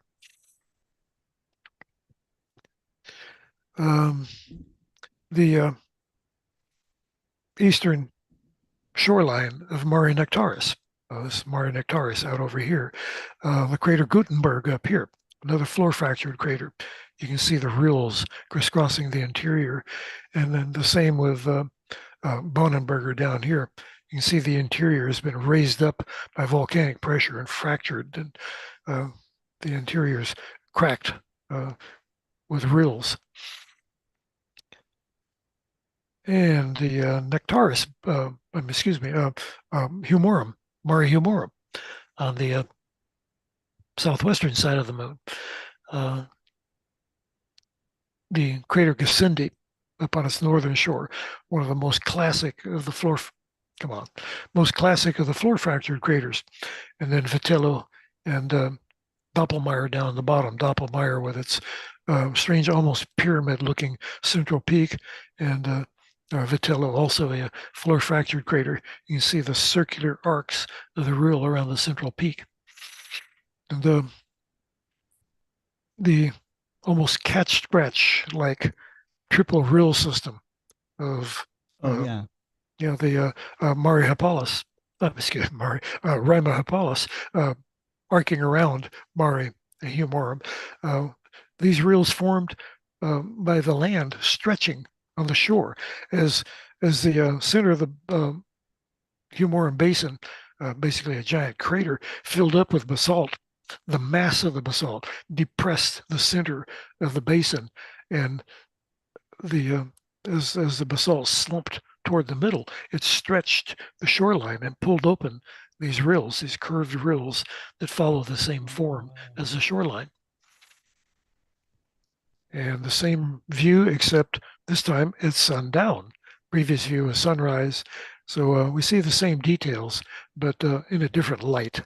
And sometimes it enhances some of the details we had trouble seeing before.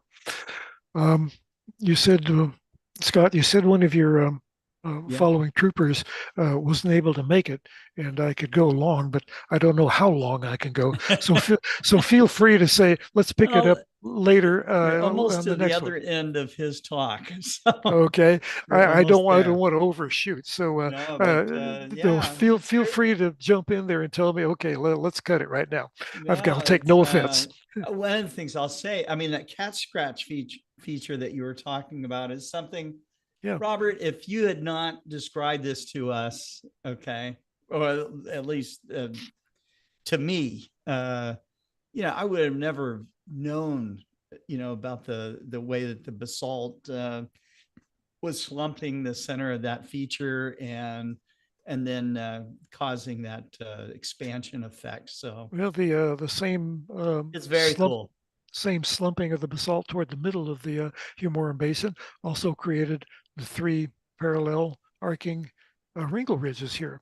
As the basalt slumps toward the center, the sheets of basalt buckle up against each other and push up these ridges.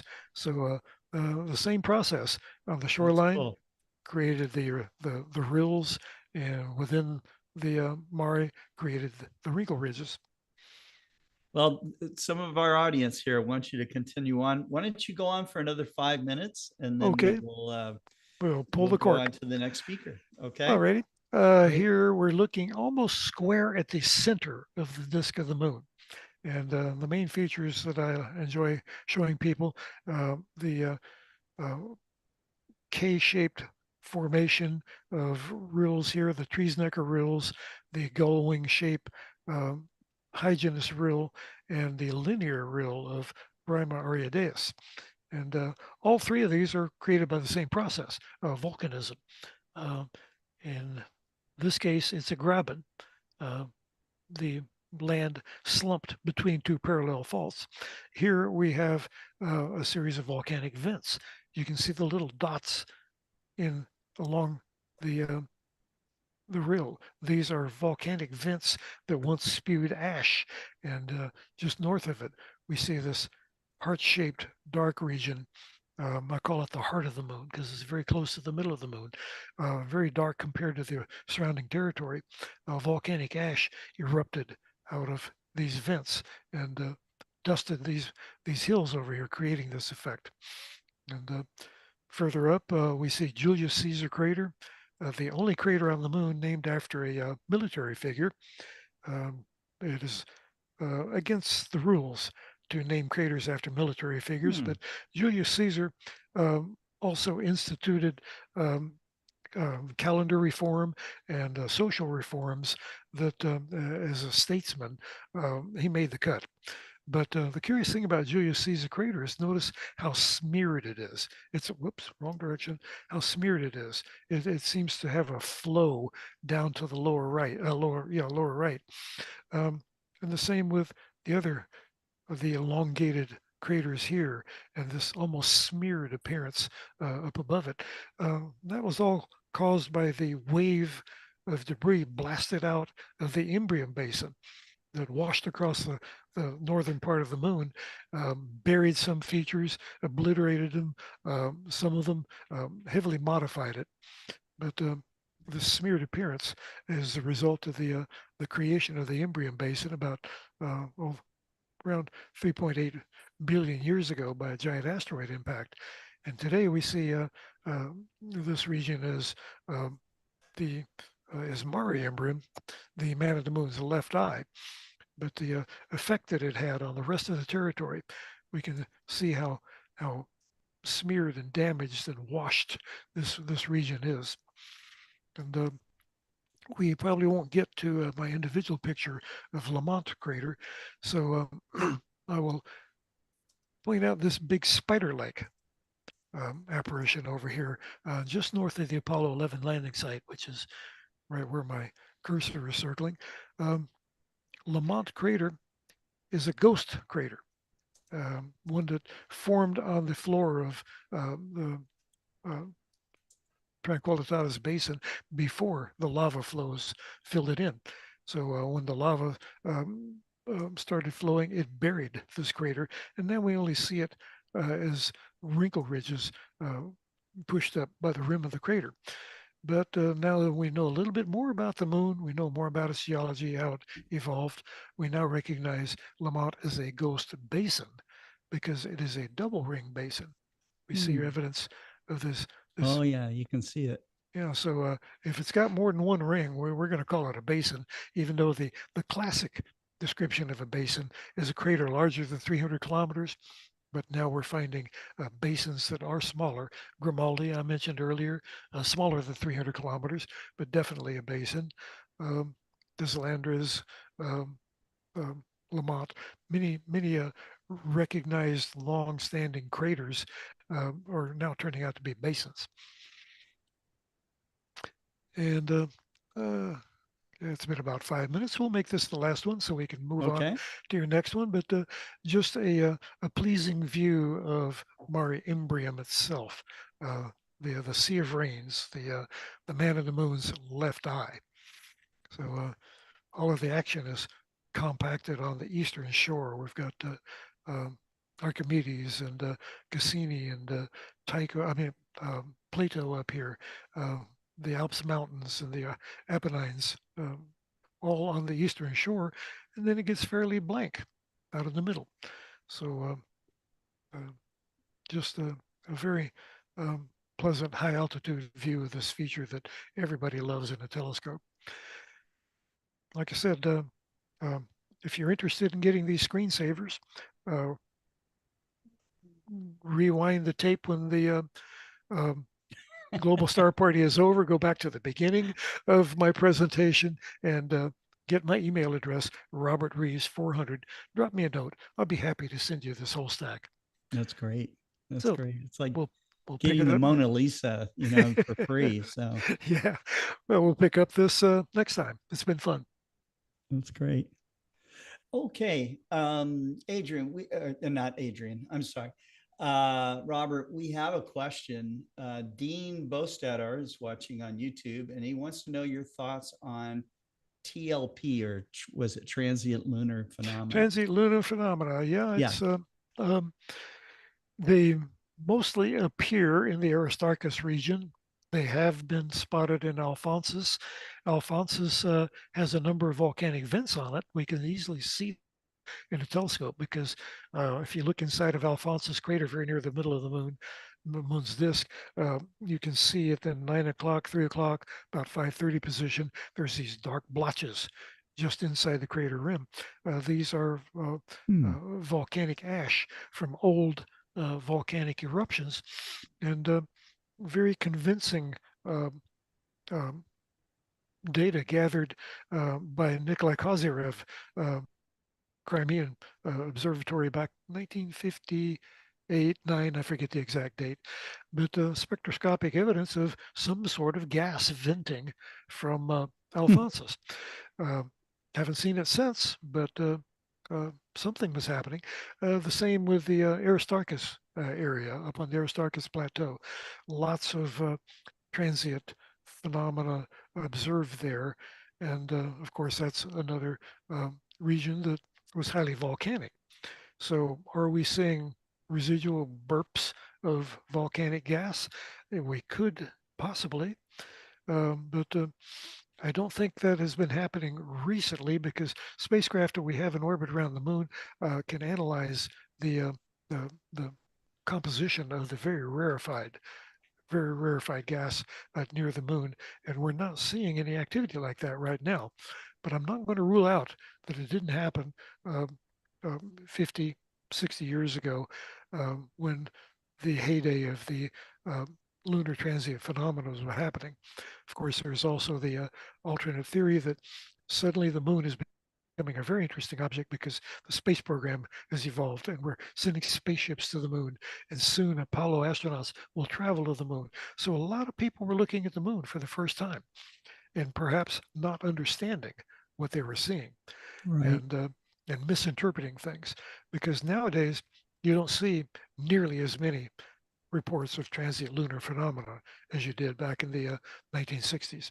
Mm. So it could be just a matter of education. We understand what we're looking at. It's like I say about why don't astronomers ever report seeing UFOs in the sky? Because we know what the heck we're looking at. So it's the same with the moon. Once you understand it, you may interpret things differently. Very cool. Well, thank you so much, Robert. That's You bet. awesome. And me I want to stop call some sharing. attention. Also, you mentioned your friend Don Pettit. He just recently shared an image of the cities racing across. You know, he's still up there on the space station, I guess. But the cities for another couple of racing months. across in a longer exposure where you can see the Milky Way, you can see stars, you can see many features in the atmosphere and stuff like that. It's got to be an image right up there with the pale blue dot. You know, I think it's just incredible. So Yeah, and I'm very proud to have been one of the ones that originally, before he made his first flight, Expedition 6, when he was selected for Expedition 6, I'm very Yeah. proud to have suggested to him that why don't you try astrophotography from the space station? And he took it to a whole new level. Oh, yes, he did. Yeah, that's awesome. That's awesome stuff. I think I was reading too, he made like a barn door tracker. And Yeah, back then, his original one was made from leftover pieces from an IMAX camera mount. The one that he's got out there now, not mentioning brand names, but it's Yeah. a commercial commercial star one. tracker that has been That's cool. modified to run much faster. Yeah. And yeah, we've been tinkering with that on and off for a number of years, getting it ready for him. So it's pretty much a team effort by a lot of people. Very cool. Very cool. Robert, thank you so much, man. Thank you. Later. All right. Well, we're going to, through the magic of Zoom and the internet, we are going to go down to Argentina and meet up with Cesar Barlow. Cesar is going to share his views and thoughts on eclipses that he's seen. So here we go. Cesar, it's all yours. Hola, Cesar. And you are muted. You are on mute. You are muted. He's still muted. Yeah. Now he's not. Here we go. Now. Cesar, thank you so much, man. Thanks for coming on to, where are you right now? Well, I am tonight. I am the rooftop. Rooftop, okay. Yes, and I'm taking some pictures of Orion. Okay. And I have some live image, maybe. But let me show you. Okay. Okay. I need to park again my telescope, but I have pictures. Wait me a minute that I turn on a light. Wait a minute. Mm-hmm.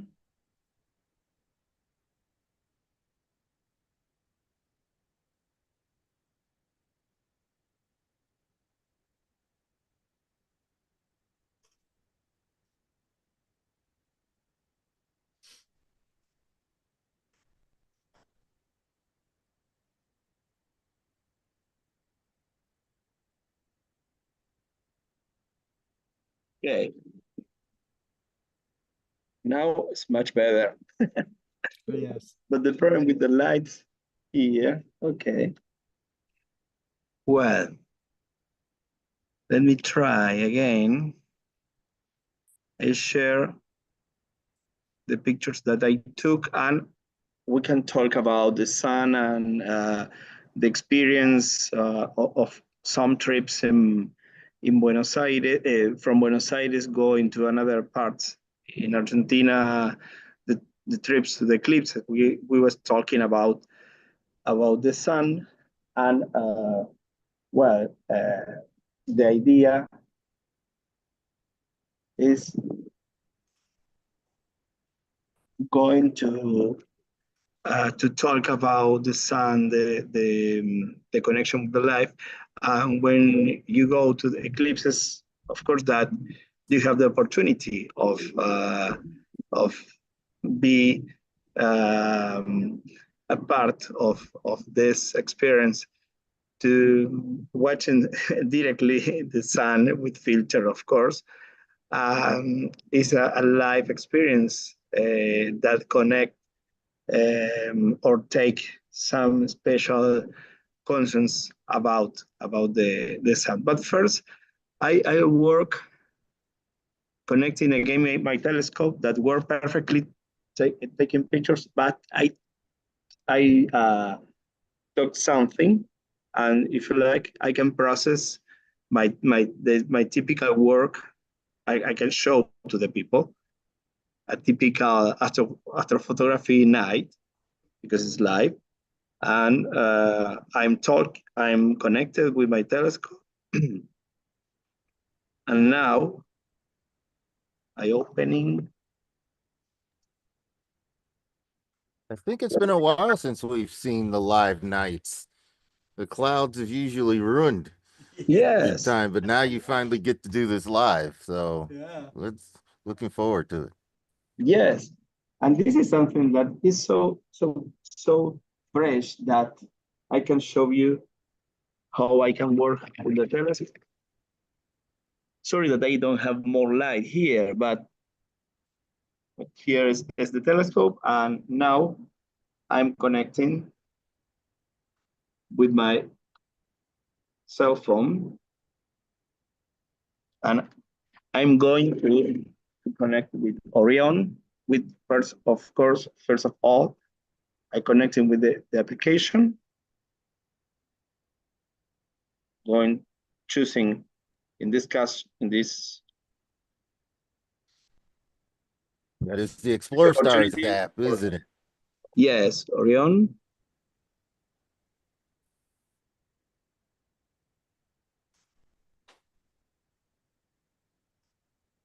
We're trying. It's a live thing. All can be worse, but no. Well, this is typical. Yes. Some nights everything just works great. Other nights it doesn't work at all. No, and yes, then there's in the middle where you make it. Sure. And when you need that the things work, don't Yes, work. they don't and work. Don't connect. Demonstration syndrome. Yes. We've seen you Yes, operate this with this is- system many times before, though. Yes. Yeah. but- It's always okay. connected. Okay. Now I'm connecting with my there. Okay.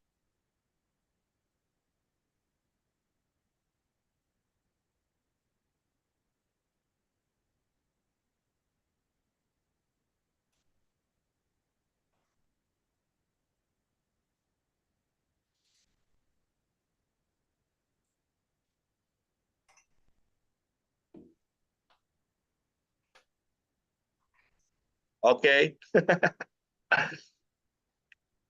And I'm preparing. Oh, yes, we can see it moving. Yeah. Perfect. Now I'm connecting the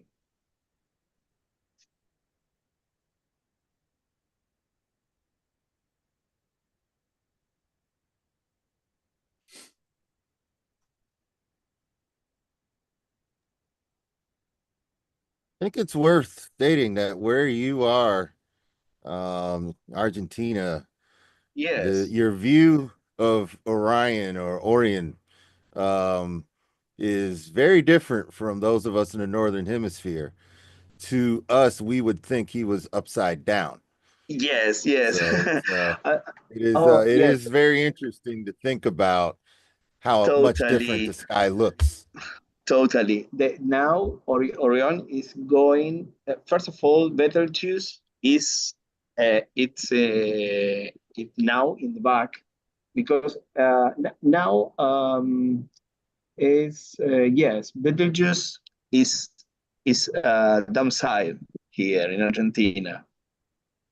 And this is why you have the Orion, the warrior, in the with the with the head down. And let me show you the pictures that I took just now in share.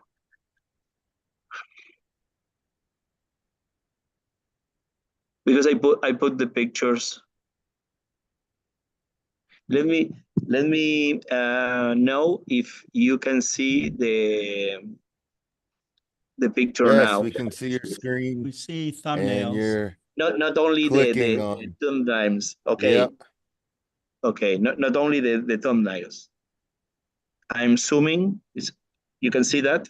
Okay, yeah, all we can see are the thumbnails right now. Ah, okay, okay. Sorry. I can share this. No. I can share. I think the Yes, this one. other screen. Yes. Okay. Well, like it's a CR2 image. Looks like it's come. Oh, there we There go. we go. Yeah. There's Yes, your. they are Yep, new. there's. Yep. They are took just now. They have only 3 minutes Yeah. Beautiful. left. No, this is not. This is yes. This is the pictures now. Yeah, more Yes. adding more data. Yes, of course. I try. That looks like you got some sky glow cutting through the image. Those green Yes. lines would be Of sky course, glow. that this is the single pictures with a lot of. Now I'm using again my old reflex camera. I used the EXS 100 mount. No, EXS 100. Sorry, the Exos 2. I don't know. Too. Okay. Yes, I can show you much better. Here. And this is an excellent option for this kind of photography. And I try to use this for guiding. My son Agustin is coming to the rooftop with a guiding camera now to change the telescope guider to use like not like a finder, if not like a guider scope. And yes, a good. This is a good. This is all pictures that I took minutes ago. It's I try different positions and ISO numbers, and it's normal that when you put in this display the CR2 image, the raw image, you know that you sometimes with some Windows displays, you have that where you first the picture is okay and turn lighter because it's a raw image. But of course that it's not, sorry, it's not the idea of more than pictures that we can try only. And well, this is the things about it's like they are like a live image, of course. This is great to be a single position. Yes, it's like you say, Adrian.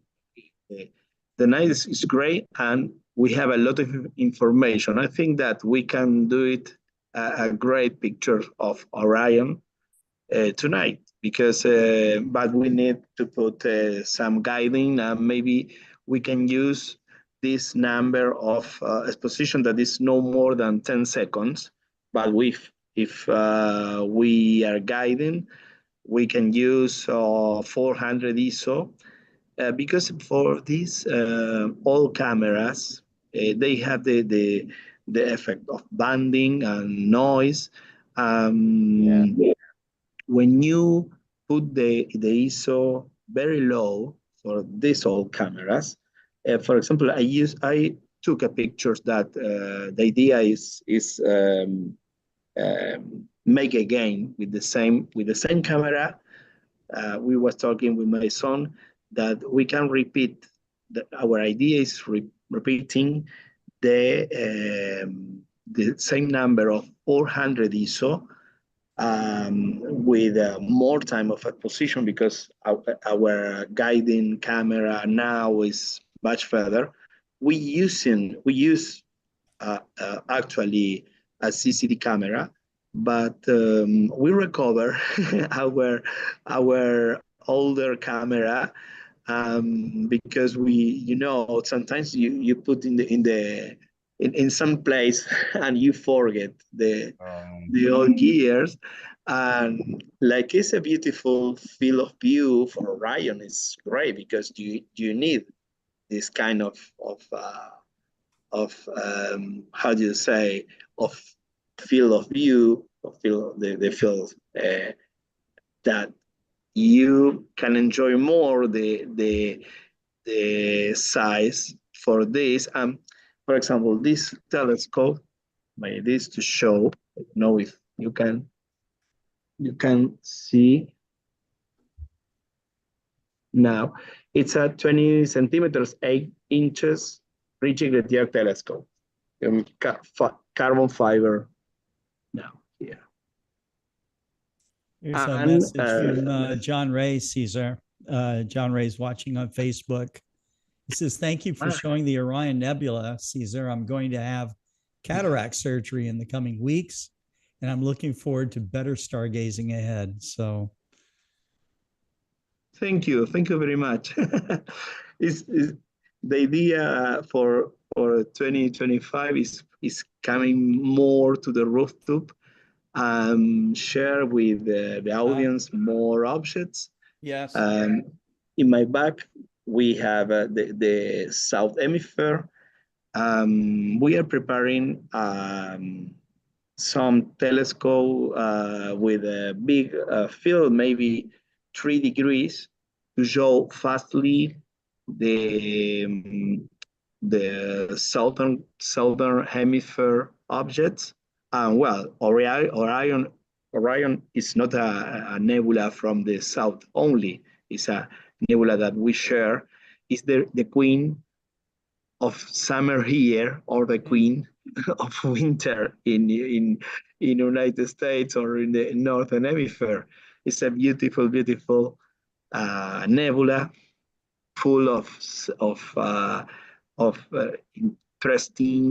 interesting how do you say, interesting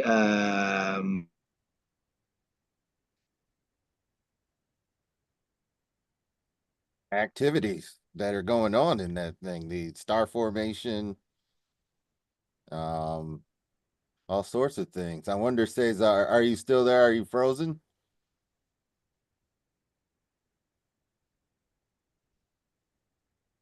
Scott, I think Cesar froze up here. Let's give him a couple of minutes. Yep.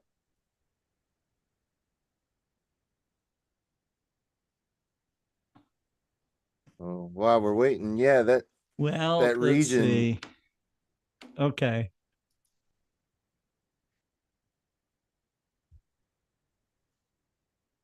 Well, yeah, really Okay, yeah, quick, we that did. region, we lost Sorry him. about He'll this, be, I know he'll Adrian. be back. Yeah, let's segue to you, Adrian. Okay. Yeah, if he's back, then he can wrap up the end of the program. We'll wrap up. Yeah. Well, I'll make my presentation as brief as I can, and that means I can't. I never can make. But first, Well, if first you off, were here I at want the to say beginning, congratulations to you. I mean, this is awesome. Yes. You know, you're in the my second astronomy article. top 10 magazine, and it's awesome. So Yep. February's issue. If I get closer, it'll stay. Yeah. And if you read it, you'll see I'll give you some background on this image. And those of you who are readers of Astronomy Magazine, I will leave it to you to read the article, and please send me feedback. You can send your feedback to, I don't know if my email address is in here, but Scott, you can put, let's see, I'll send to everyone. Yeah, send it to me, and I can post it. I just right there. I put it in our chat for our Zoom. Yeah, feel free to, you can send feedback and send it into Astronomy Magazine as well. If the the topic that I chose, Treasures of the Milky Way, and the goal of that was to share not only the common things that we see whenever you see the area around the center of the galaxy, but the idea was also to share some uncommon things that lurk around the center of the galaxy. So it's the region that's right behind me. I'll move. If you notice my background picture, this is one of the images that I took in my last trip to Kenton, Oklahoma. That's the part of the Milky Way that I wrote about, which everyone may recognize, the galactic center. If I move this away, you can see the dinosaur tracks. This is Black Mesa, Oklahoma, and coming there at night, away from basically away from civilization, was it was a wonderful experience, but it was also a little bit, I'll say, I was anxious because I'm out there by myself at night, and it is dark. It's very dark on the ground. The sky was familiar to me, so I could see it, and a lot of sky glow and haze covered the sky. It's still a little more transparent than back home, but this is an area devoid of light and of human life. Really, you have to go a little ways before you get to some of the bed and breakfasts where people are staying, and it is nice and dark, and animal life roams free. So when you do go out to do night sky photography, do be careful. I will go ahead and share, let's see, my desktop, and hopefully you all can see it. So this picture, our theme tonight has been about the sun, and the life-giving sun. And I decided for my birthday, November 8th, that I would go ahead and take a picture of the sun. Now, the significance of this picture, aside from all the sunspots and everything, is my mother told me my time of birth, 9:39 a.m. Or was it 9:37? Let me get information. I think I verified it with my mom before I went out, and this happens to be 3 minutes past. Right around 9:37, I started firing away at the sun, and this is one of the clearer images that I was able to get. I thought it'd be nice to chronicle the 53 years of life on the planet by getting a look at what the sun looked like. Now, I don't have a picture of what the sun looked like 53 years ago, but I do have a picture of what it looked like the moment that I was born 53 years away. So I thought it was a really interesting way to connect the sun, some a part of our solar system, part of basically this ginormous orb that helps all of our processes go. And I said this would be a good way to kind of capture the moment. And so with that, the last time I aimed at the sun, and we'll get into the aurora later. Last time I aimed at the sun, it was before this Okie-Tex trip and before the moon here. I was, going to Perrysburg, because eventually we'll get through all these colorful photos and and there Cesar is back. So we got here. Couldn't see but a few, the Bailey's beads of the sun, the moon, which we've learned so much about from Robert Reeves, decided to interrupt our view of the sun. And for me, it's a magical time when the two come together. I don't have a very elaborate picture of the corona. A lot of the astrophotographers that went to where there was 4 minutes of totality were able to see a lot more. But one image I did want to share was this totality, this pre-totality image, when you have that sort of weird sepia tone that occurs when the sun and the moon are blocking, the shadow of the moon is on its way and the light is diminishing. And I have to tell you, Adrian, this picture of yours on your website is something that can be ordered. I am in love with this. I'm trying to figure out exactly where I would put it, but this is gorgeous. Yeah. I appreciate that. Yeah, it's a rare image because a lot of the totality pictures focus on this, right? They focus on the actual sun moon, and it's a beautiful thing, or they focus on the diamond ring. This, I am not, this particular image, it's very similar on purpose. I tried to use that other image, which is more authentic. I tried to use it to simulate what it's like with actual totality, but I would have rather remembered to take the actual photo during totality and get an authentic image. Whereas this one, and you can even see here, this one was more authentic. So that's the one that, and then I put it on my site. So that's actually a great segue. Something that I'm sorry, Adrian, that because I lost my connection. I lost my connection after, but this is very interesting because I have a picture this year in October when we went to the annular eclipse. And the clouds make visible the ring eclipse to the naked eyes. For the people, they feel like a total eclipse because they had the illusion. I have the illusion too that we was watching the crown, the realm. Corona. Yes, the corona. Sorry, but we say corona in Spanish, and corona is yes because it's have sense because it's a how do you say a word that is a Latin word, corona. Yes. If you like that the last that I when I lost my connection, I was taking a live picture in the moment of Orion.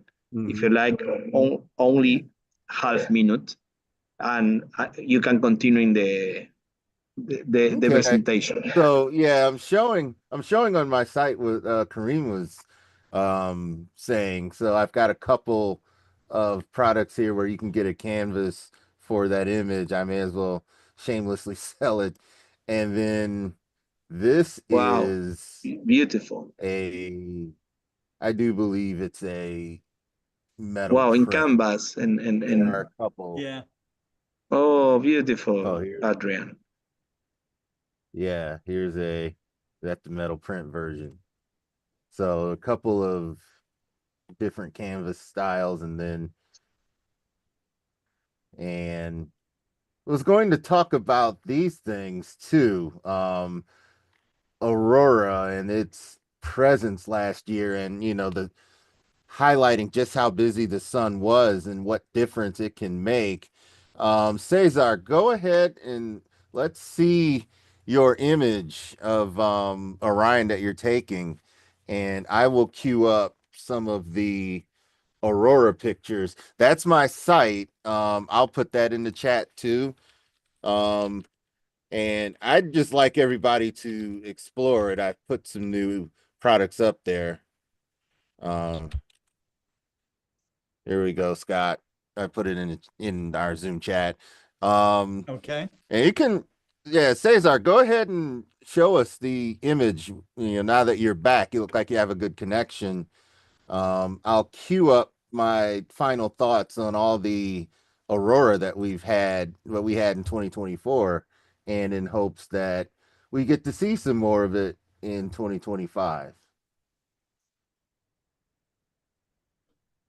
Nope, you've gone on mute. Oh, you're muted.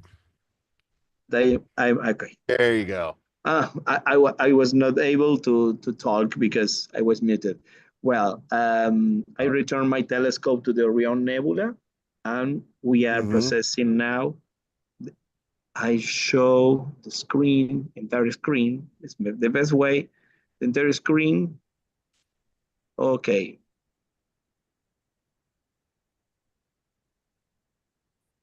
Now the first thing that I opening is this. We are here. And now for the audience. Yeah, I'm looking to see if I can see your yes, and here do you have now. Sure. And Yep, here there do you goes. have There go the stars. totally. This is a little here. out of Trapezium. collimation. Yes. The trapezium, exactly. Yep.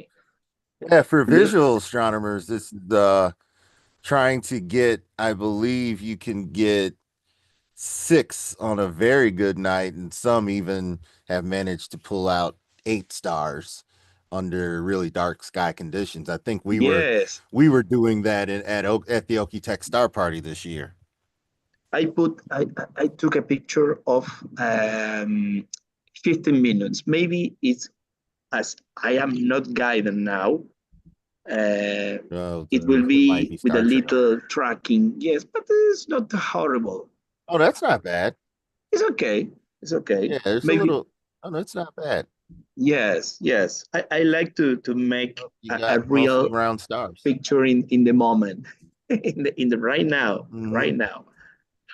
Something that we can talk about is the magic that this moment have, because we are impressing something from maybe 15,000 it's like light years. Yeah, it's like 1,500 light years, I believe. Yes. And this is the magic of the moment. Sure. Yeah, that light left We can try. 500 light years ago. Yes, in the shows that in our star parties, sometimes earlier when the people don't have problems with being blinded by the lights, we can put in a screen we project the canyon, and we make a show with the earlier objects, maybe after dinner, before go to dinner, we project in a screen practice of take photography, astrophotography, with the earlier objects in the sky. Of course, later the people don't like to project anything because we need to have our eyes connected with the darkness. And but is night vision. Is yes, and this is something like is fun when kids that see the show in the moment they start to say, hey, put more ISO or less. So the kids especially start to participate of this how many times, and they start to understand so fast the technique of the pictures. That is fun because they say, okay, they understood everything in 10 seconds. Okay, we can try now. This will be a lot of noise, but I have a CLS picture in a CLS filter, sorry, put in the. Okay. Okay. This is, but it's not the movement bit of tracking it there. Yes, but it's because my son coming walking. Yeah, once you establish that you get the guide we scope can try working, another one, and maybe we have but it's full of noise. So yeah, and if you get enough, there's ways to handle that. Now, when you guide, how long in a time do you like to go with your image? Do you go like 4 minutes, 5 minutes? Is there a time that you like to spend? Of course, Adrian. When we guide, we use for this camera at 400 ISO. Maybe is that I tell you, this is a very high ISO, 3200 for a reflex camera. You don't have a refrigeration system, a cooler system, and all the electronic noise. That is the problem for this kind of cameras. The CMOS sensor have this kind of problem, but this evoluting a lot. That what made the Canon 6D so remarkable is that it's one of the cameras out there that you turn up the ISO or ISO as you're calling it, and you get it up there to 3200. It's still with a shorter exposure. It still gets decent signal to noise, more so than your other cameras do. It was a remarkable camera, and a lot of astrophotographers went to get that. The Mark One, not the Mark II. They went to go get that camera. So. Yes. Yeah, that's the one I have. Totally. This is a very regular camera. The name is TI5. It's a regular. It's one of the old EOS. T3. Yes. Yeah, it's meant to capture your memories at the party. Oh, there's your son. Yep. Yes. How you doing? What's up, guys? Hola. Hello. Yep. Yes, we say with okay. After the show, we are going to guide with the telescope and take a good picture. Oh, we should try. Good.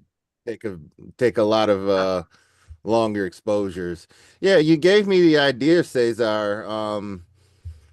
With my Milky Way photography, I'm actually able to get it unguided. I've gotten up to 5 minutes. I stop go down to 4 polar alignment. Using only polar alignment. The most I got without guiding here with the mount with the IXO 100, it was 1 minute. without guiding, just Yeah. polar aligned, like just Yeah, doing a very fine tuning with my hand, which is funny because you know Mhm. the first mount doesn't have the deck correction with the knobs. Yeah, and then maybe that's part of the yeah, I use that IXOS 102, and that's about as long as I was getting. There are a few images that I got where I tracked. I actually got 2 minutes on my IXOS 100, but then Oh, again, nice. keep in mind I'm also using wide field cameras, so Okay. you have a little bit of Yeah. forgiveness when you're going 16 millimeter, 24 millimeter. You're tracking your apparent stars are not, Yeah. they still look brown. But When I as got to soon as 1 you minute, get it was using a 480 millimeter focal yeah, length see, telescope. So yeah, that's it's actually pretty very good. short. Yeah. Yeah, but Yeah, here now it's we short have though. You don't have as much 1000. signal. Yeah. No, right now we are using an RC which has 1000. Yeah, Yeah, now so we are older using camera, but the sensor can still get that data from the Orion Nebula. You've got M43 building up in No, there yeah. I too. mean, you would say that the city is kind of very much polluted, but you can actually Yeah, get but you're cutting a very decent and that picture. right without filters, right? Yeah, You even without have any filters. filters Right now on? we have one, Yeah, without which is a filters. So CLS, but yep. So I've you're done getting photos. yep. No, that's still really good without the filters. I mean, images I take wide field images where there's longer exposures. Um, that when it's dark enough, you go to a dark site, then you've got kind of the advantage of, you know, Yeah, not having that's to. every astrophotographer wishes. Yes, I Yep. tried 25 minutes. But it's going to have a star trail, but No, seconds. No, 25 seconds. Yes. So. Yeah, then you start stacking them. Yes. Let's see if I can find. The idea is how many information of the nebula we can see, we can watch. But really, we need to guide because my polar alignment was a little rough. Yeah. Okay. Completely understand. We are moving to and the floor with 1,900 millimeters of focus. This is really very, very sensitive. But 10 seconds is for in unguided pictures for this big telescope. Of course, that is okay. But well, we are trying. We are go to guiding. Yes. We start to make a picture of Orion. Next star party we can show you. Maybe Show the final. That would be fun to show. It's like, okay, how did we end up? That would be. Oh, that would be. We actually did some Orion photos with this same setup like a few years ago. Yes. Yeah. It turned out pretty decent. Yes. It also took a bunch of hours of processing, but I mean, it's still good. Yeah. Yeah. Yes, we can try tonight. The telescope does half of the work, you know. There's a night, but we have full moon or not full moon. Tonight it's not the full moon. It's 80%. I don't know, 80% maybe tonight. The phase, the phases is around. Phase is 90%. I think it was 100% full tonight. Because last night it was yes 100%. Yes, I don't remember if it's full. Okay. I'll find. Let me see. I know it's considered full. Magnitude 11.8. I think this is the. Yeah, I'm looking now to see the next full moon is. Yeah, this is the full face tonight because it's Oh, saying the next time it'll then be but full I think that is is a not good February. knife to make to make a picture of Orion. Well, Yeah, but you've got some competition. It's over in sure, Leo, I think. Oh, it's in yeah. Cancer, so it's not quite in Leo yet. So yeah, that's even closer. It says 98.1, so no, it's not fully Look, full. Scott, I'm using It the is beta coming down. application. Oh yeah. Yeah, it Very in cool. South Hemisphere function much better than the North. We with many cell phones, especially old ones and new Well, ones. Yes, some people say no, don't so work. It's a beta application, blah blah blah. And no, I can tell it is. yeah, here I don't know why. Hmm. Mostly the people have more cell phones than tablets because the quality of the tablets that That's true. That's yes true.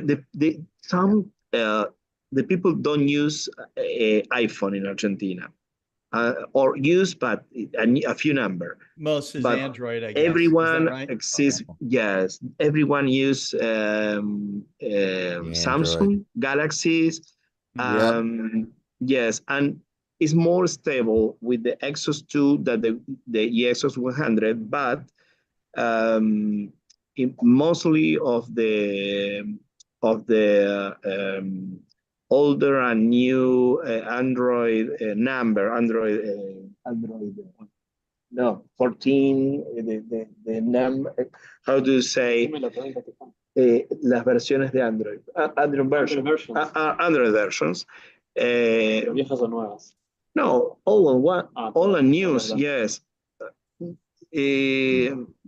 of course that is a beta version a beta application it's not for all use but mostly work very well in cell phones the beta application of course that in Android the Android 11 10 Yeah. 9 10 and 11 work very well in tablets here in Android and in I use a iPad and work very well.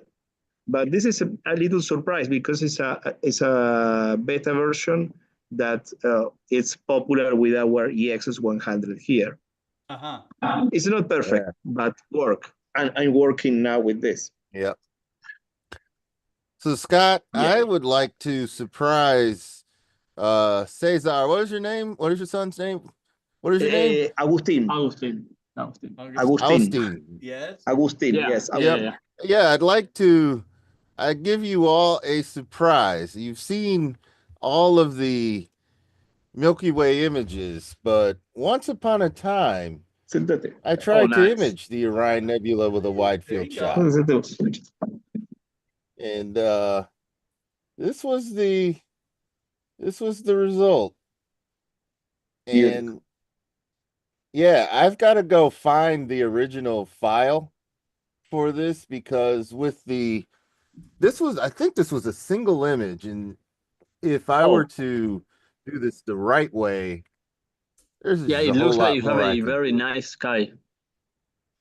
Yeah, I had a very good sky that night. So here, this is where I originally got the image from, or what I did. I think what I did is I zoomed in. So like this one, yeah, 180. So this was the wide field shot. I had a larger lens tracking, and so you can see all the noise because I was shooting at a high ISO with my Canon 6D, and so at this wide angle you could just make out the horse head, but I blew everything out here.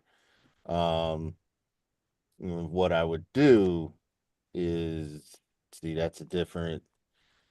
I would shoot with a larger focal length, 400 millimeter. This was 62 seconds, so basically a minute. Now this sky was a very nice sky, about a Bortle. That's a one shot. I would say a high Bortle 4, and it was nice and Bortle dark. 4 I is forget already the very time. good. Yeah, and then I got I was able to get reasonably round stars. So this was only one image, so that there's so much stuff here. How many time? How And many I just basically stopped somewhere on the side of the 60 road. segundos, 60 seconds. Yes. Yeah, Yeah, that's actually so this pretty was good. a 60 seconds. Yeah, so you know, Did you say now. so? 60 seconds, but with a mount, with a Yeah, with a mount. It was a with, track. It yeah. was the Skywatcher mounted camera and Okay. just a big, you know, camera You, lens. you were doing like the default tracking with the default tracking that the mount does. Yeah. And you got 1 minute. Yeah, that's awesome. Yep. Yeah. And I attribute it to the darker skies that were out there. I mean, if you had, this is what would show up in your 1 minute image in your, you know, in your, if you Adrian, had came the to skies. Argentina and bring your equipment, and we can go to with Maxi or to Mendoza. Yeah. I'll send you the all directions for our third party in end the weekend. The last weekend of March, we are making the third party in Los Molles, Argentina, or Star Party Valle Grande. And it will be very, yes, like last year. Yes. I'll send you all data about. Yeah. This image, one of these two images is on sale at the site. Those that haven't seen light pillars before. Yeah, it has to be really cold, but wow. They you know, this is all man-made light being refracted up into the atmosphere by flat ice crystals. You know, when the clouds aren't there, the light pillars just shoot right up into the sky here, and you recognize that this is Orion in the northern hemisphere. If I flip this thing around, I wonder if I can do that. Yeah, really quick. Let's where is the moon rise? Might have done a better job with this. This has been a beautiful moonrise picture. But let's go actually, you know what we can do. So later in life I would take a picture of Orion when I went out west. Let's see if I can find it. It's not. Yeah, this was earlier. So I played around and I took pictures of Orion, and there's the dinosaur pictures. Huh. Yeah, I can never find these pictures when I need them. They skip my vision. See, this is into the aurora. We had another auroral outburst. Oh, here's nice. a picture of Orion that I had, and it'll cut in. Yeah, a lot of stars. Oh, that's the Barnard's Loop. Yep, the Barnard's Loop, Lambda Orionis. Incredible. That might be the monkey head. That's something I want to do sometime. The Barnard's Loop. Yeah, the full. I even have a little bit of the witch's head. It's not perfect, but you can see here. Yeah, it's just a cut back in. Yeah, this has got with a bunch more of exposure, I think right you could here. get it. Yeah, with more time. This was obviously. a stack of 20. I think. What did I do? Oh, it's a stack. Okay. I think it's a stack. Let's see. This is that tells me that I stacked a number of 4-minute exposures. 20 minutes. Nice. Yeah, about 20 minutes. Yeah, 20 minutes. Now, if I get an hour, and then I have to use the processing techniques to get rid of the achromatic, the sheer density of the stars. It's just there's so many. But there's a plugin in PixInsight that does the job. PixInsight that. Yeah, I would have to get involved in PixInsight because I use Photoshop right now, and I mostly do just land based, but every once in a while I'll aim right at the this is an 85 millimeter No, it's okay. Pins, I think, This inside or is 30. it's I kind think of it was a 30. expensive. Yeah, Yeah, it's a that's bit the much. only problem. Now this is Yeah, yeah. around. Okay, here we go. So what I want to do for the people was to simulate what Orion looks like. Let me go to the crop. Let's see if I can rotate. Is this? Oh, you mean for the other hemisphere? Yeah, no, I want to rotate it. I want to flip this upside down and show everyone upside down Oh, Orion is it for not us, letting which you? is right side up for you. But Yeah, yeah. I'm not I seeing a think if you good drag way. the no, I think you can No, drag yeah, I can't drag that. the bottom circle with the numbers. Oh, there we go. Yeah. Yeah, it won't go Oh, but because then it's it cropping it. doesn't get as far. It's No, just okay. small. Yeah, it's cropping it as it goes. Yeah, I gotta do. We go just reset right here. yeah. The I clumsiest have editor to. ever. Yep. I'd have to go to a different tool. Let's see. Yeah, I upload to Google to save them. I usually don't do many edits here, so the tools aren't even available.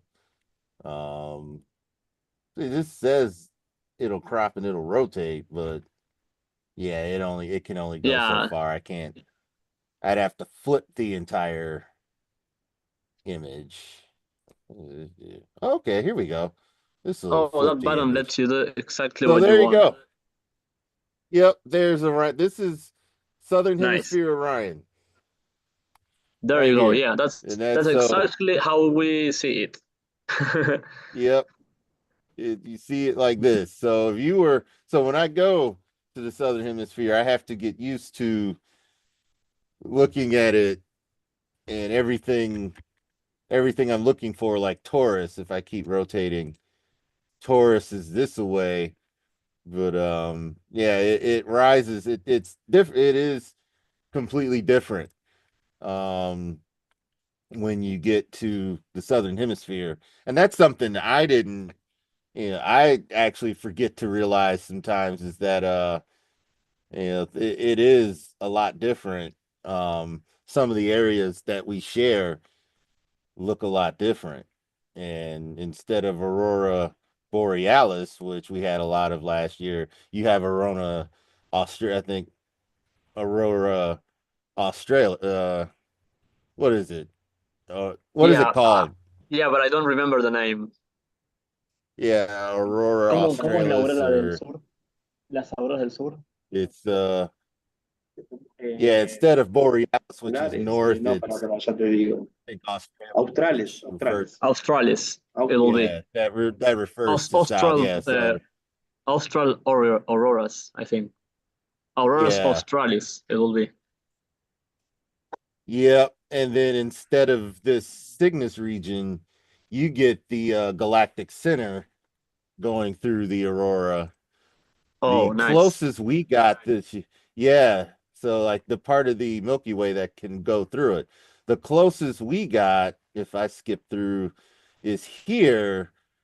We actually had, and this composite image I tried to put together is just sort of an illustration of it. I tried to connect with a panorama, but there's the galactic center, the SAR. We had a SAR region, SAR, shoot over the sky, and then we had the regular aurora raging over here.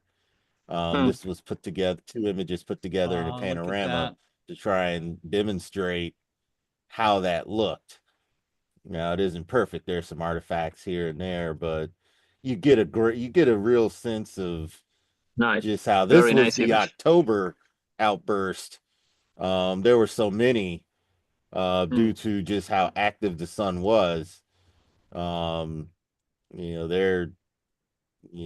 just this aurora upstaged the Perseids. This was Perseid night on August. This was the August outburst, and it upstaged the Perseids. There's a meteor screaming through, but all of this is going on. The sky turning purple with the upper reaches of the aurora. So that was August. Then, you saw the October one because I was showing more of those.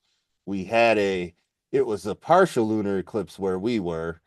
And then here was my attempt at capturing that. There were so many things going on in 2024 to image, but all at the same time, we also tried to take some time to do outreach. This image, lowbrow astronomers here. I'm also a member of the Warren Astronomical Society and RASC, Royal Astronomical Society of Canada. But the big one that I'm writing about is this. And you may not see this particular photo, but if you just look at all the activity going on, articles that I'm writing now are about how big that May 10th storm was, this geomagnetic storm. We were seeing things that that people take trips to Iceland so they can see this. And it was intense, and it was all the way down to our latitude 42, 41 north latitude. And those who have never seen the aurora this close before, if you get that opportunity, it is well worth seeing. The colors are here. The colors show up a little fainter to the naked eye, but you can definitely detect those colors. A good example is now there's some of the colors that are in this image. There's the moon. So I tried to make this exactly the way the naked eye sees it. We see more of the greens, the pinks, a little bit of the whites that are here, the blues, some of the darker purples, and some of the deeper hues are harder for us. We generally don't see them as well, but we see the sky when it's a geomagnetic storm like this. The sky is absolutely awash in color. And there's a picture. I'll give a shout out to my buddy Brian Autumn. We were here. You can take a 10-second. I think I took this in 13 seconds. I said, okay, we're gonna stand still for 13 seconds, and all the gear here, and the aurora just does its part. And he took a really cool photo behind here with the aurora, so he's putting that in his calendar. Another photographer. This was an iPhone picture of me, so that's a smartphone picture. And then I turned around and tried to take it, tried to do another composite with with my regular camera. It was beginning to die down. This is the aurora beginning to die down, and it's just a lot here. This is Earthshine moon, and there's all this aurora, and the clouds were coming. That's a picture I don't show as much. So the difference between a smartphone image, this was a smartphone image, and if it kicks in, it's not a bad smartphone image. It gives you the idea. The sky was awash in color. Here's a true to life image. I prided myself on getting this image because I went and I sat down and I just let the camera go. This is a 4-second shot. Yeah, and cool. I did this to show exactly what the eye saw. And this was true to what the eye really sees or really saw. I'm sitting there looking at this, and when I looked at the picture, I compared to what was going on underneath this cap here and said, was it close? I said, yes, it was. Maybe a few more stars picked up, shooting at f2 ISO 1600, and I ended up with a replica of what the naked eye was seeing. And if only maybe a little brightened, but you had the clouds coming in. That's why I like this picture. The only other pictures I like from that May 10th outburst, I like this one a lot, and I showed it earlier. I like this one too. There's your, this was a 5-second image. So this is more or less a true to life shot too. Very similar, but with a, f2.8 and with a different lens. So when the sun decides to pelt us with geomagnetic activity, we had no indication. This is before nautical twilight. We had zero indication that any of this was going on, but it was already going on at that point. Let's see if I have here I am taking a test shot at the moon and look back. You can see there's enough light outside to get a quick shot at with a real fast lens. So I got some stars to appear. You've got waves in the water and you've got aurora going. That's how big that storm was. This wasn't naked eye visible, but the fact that it was showing itself even in nautical twilight, 8:53 p.m. nautical twilight back then, and it was already coming out. So the issue of Astronomy magazine, I'll go ahead and stop sharing because I think we're pretty late. But this issue has as one of its top 10 that May storm where I just shared some of my experiences it's from a great that. honor. And So. yeah, it's a great honor. It's a great honor to have David say, and we many more, that we're looking forward to. I just sent off I wrote a story about these images and why how I feel about the aurora chasing that goes on, and some of the good and the bad that I think plagues us when it comes to being interested in things like this. You have your naysayers, kind of the know-it-alls. You have the folks that have seen a lot of aurora, and then you have the folk that have experienced it similar to the way that we experienced it in May 10th.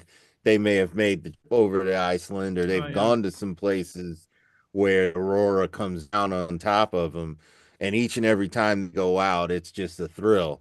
And so they're encouraging everyone else, and people love the chase. But then you have some that are more the self-absorbed kind they'll post negative things about the If people the have chance time of to seeing post it, negative things, like that. they're I don't know, they're just It's not busy enough. As far as I'm concerned. or busy posting, and it happens in all hobbies. I mean, this is something that has happened forever. There's always kind of been the naysayer, but you can't these days on that. naysayer has a larger platform with which to express those opinions and are free to do so. But the idea is to chase whatever it is that really interests you. And right. I've just gotten very fortunate with the aurora. I've been able to see from the in storms to the distant images, it's and because you everything went, in you went and you showed up and you kept at it. And So I'll give a shout out to you have Dr. Brian Adam. Everyone knows that you have talent. You're a talented guy, and I was learning photography from 12 years old, and as a teenager was schooled a little bit by Ansel Adams. I used to correspond with him and send pictures, and he would tell me what I was doing right and what I was doing wrong and stuff like that. He was just that kind of guy, so I recognize great photographic talent, and you have it, so yeah, that's definitely appreciate it. And Ansel Adams, he'd be worth a study for me, because his approach, the one thing about it that I felt like, important for me to think about it.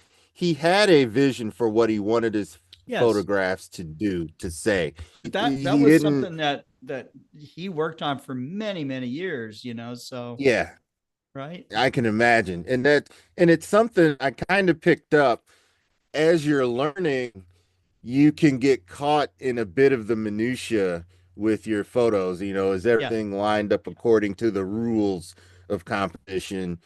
And eventually I It's started to like being a go, musician, you're never quite satisfied with, even if you're a pro and, yeah, and you're a recording artist, you're I remember you can listening to hear, John yeah, Lennon you in can an hear when interview, and he something's wished not he quite could right. redo all the Beatles songs, just redo them, Yeah. and re-record them. Yeah, that So strive for perfectionism is it's in the greats. it's how But you so get is your the skill better. humility. Yeah. Having met Ansel Adams, I think you could probably I not- never met the he- guy, but I used to write him. So, yeah, he would and write back. So you could probably detect the love for the type of photography that he does, and sure. I think that's just a huge, Sure. it's a huge part of it. If you love what you're doing, you're gonna go out there and do it again. You're gonna try different things. You're gonna try different processes, and really you can kind of see what it is that each photographer loves about photography, astrophotography. You'll see an image and it'll say, this is image so and so, and you see a huge write-up of the technical details that it takes. Well, this person loves the process of creating an image and loves to share it. And there's nothing wrong with that. That's great. He needed a subject, and he loves the process of pulling out detail in the image, and might not know how old it is, how long that's been in the universe, what caused it, where it's going, what constellation it's even in. None of that may matter. On the other hand, there are those who it does matter. So their write up talks about what the object is, and that comes first. And then the technical details, you hit after a nice lengthy write up of what the article is, then you get your technical details. Yeah, I took a few frames, about 10 minutes each or whatever. And those that and because there are a lot of people interested in those details, especially if they're looking for a way to edit their own flows. Well, maybe I need to take longer exposures if I want to get detail like that. So well, there's it all guys like works you out. out there that will I know you share how to do it, and so that's Yeah, and that's great. I try to share why to do it too. I mean, I will sign off. I'm going to share one more time, just because I wanted to put this image. I've got all of these, but these two images, my current favorites, because they're the last two that I took in 2024, and I've yet to get some images in 2025. The planetary alignment would be a great one, and maybe tomorrow, if it's still clear again, I'll try and get. But this image is a bit of a mess, but it was me returning the camera to the sky, and it was a nice clear night, first one I had in a while. And there's tracks. This is just it's a dark place up in northern lower Michigan in the forest alongside a road. And this turns out to be a rifle range here. Just stopped and took a picture, but it wasn't the image I wanted, but I wanted to gather some photons from part of the Milky Way that I could see. I ended up turning around and looking at Orion rising. Didn't take any pictures this time, but I saw it. And then I found this outpost and got an image that I wanted of our beautiful river up north in Michigan, the Assault River. And this is a landing. And here we got the same Cygnus region coming down and sky glow, but this was my last image. taken on my mom's Serene. birthday.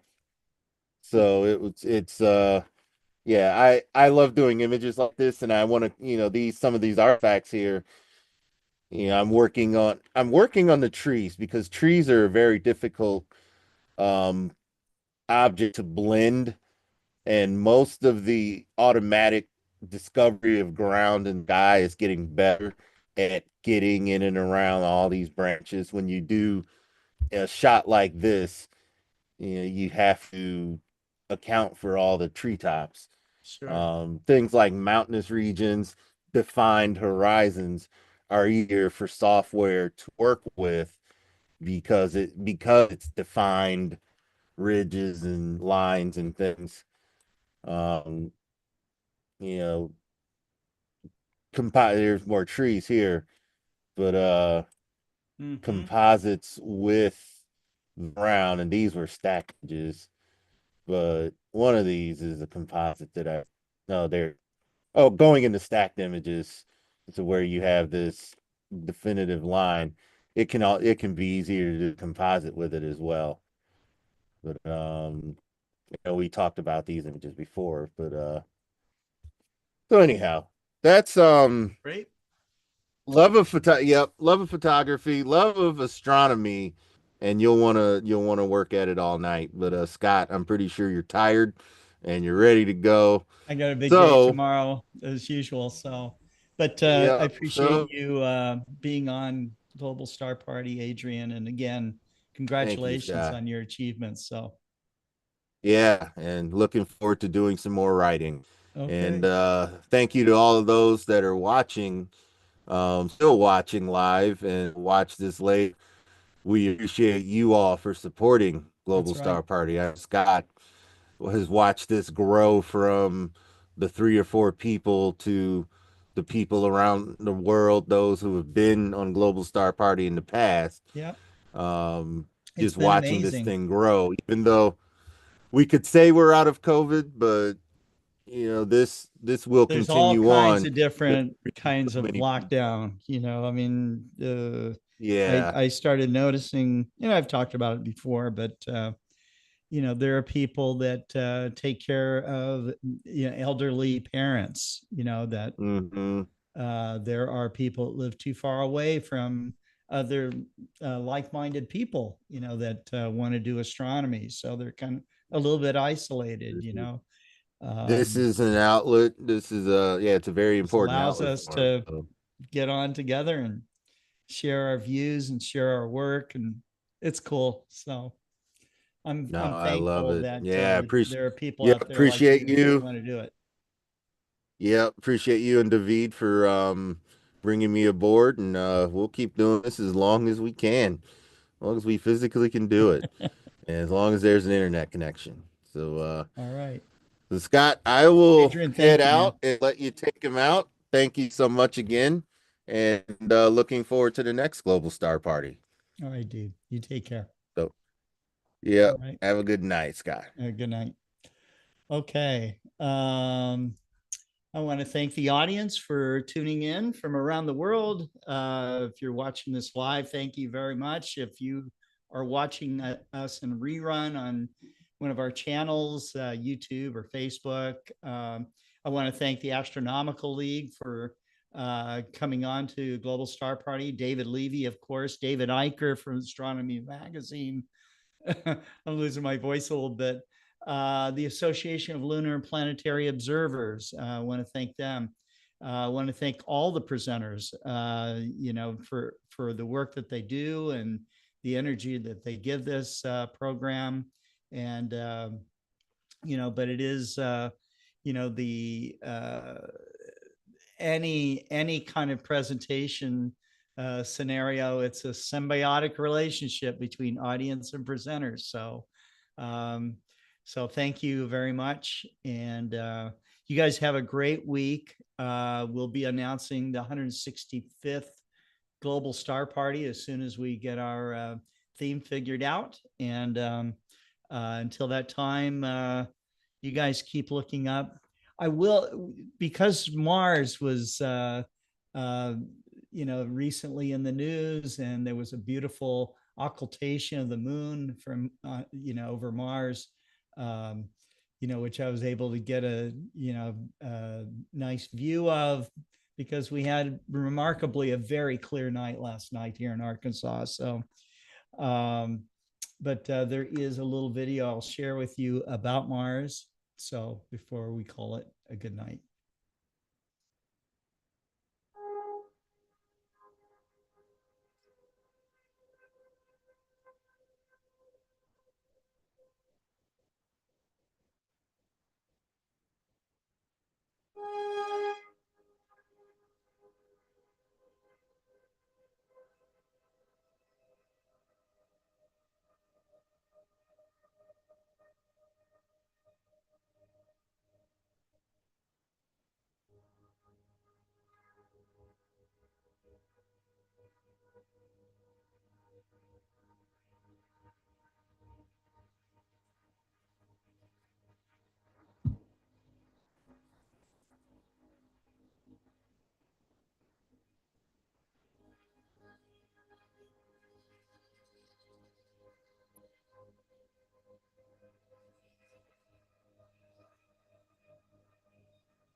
Bye.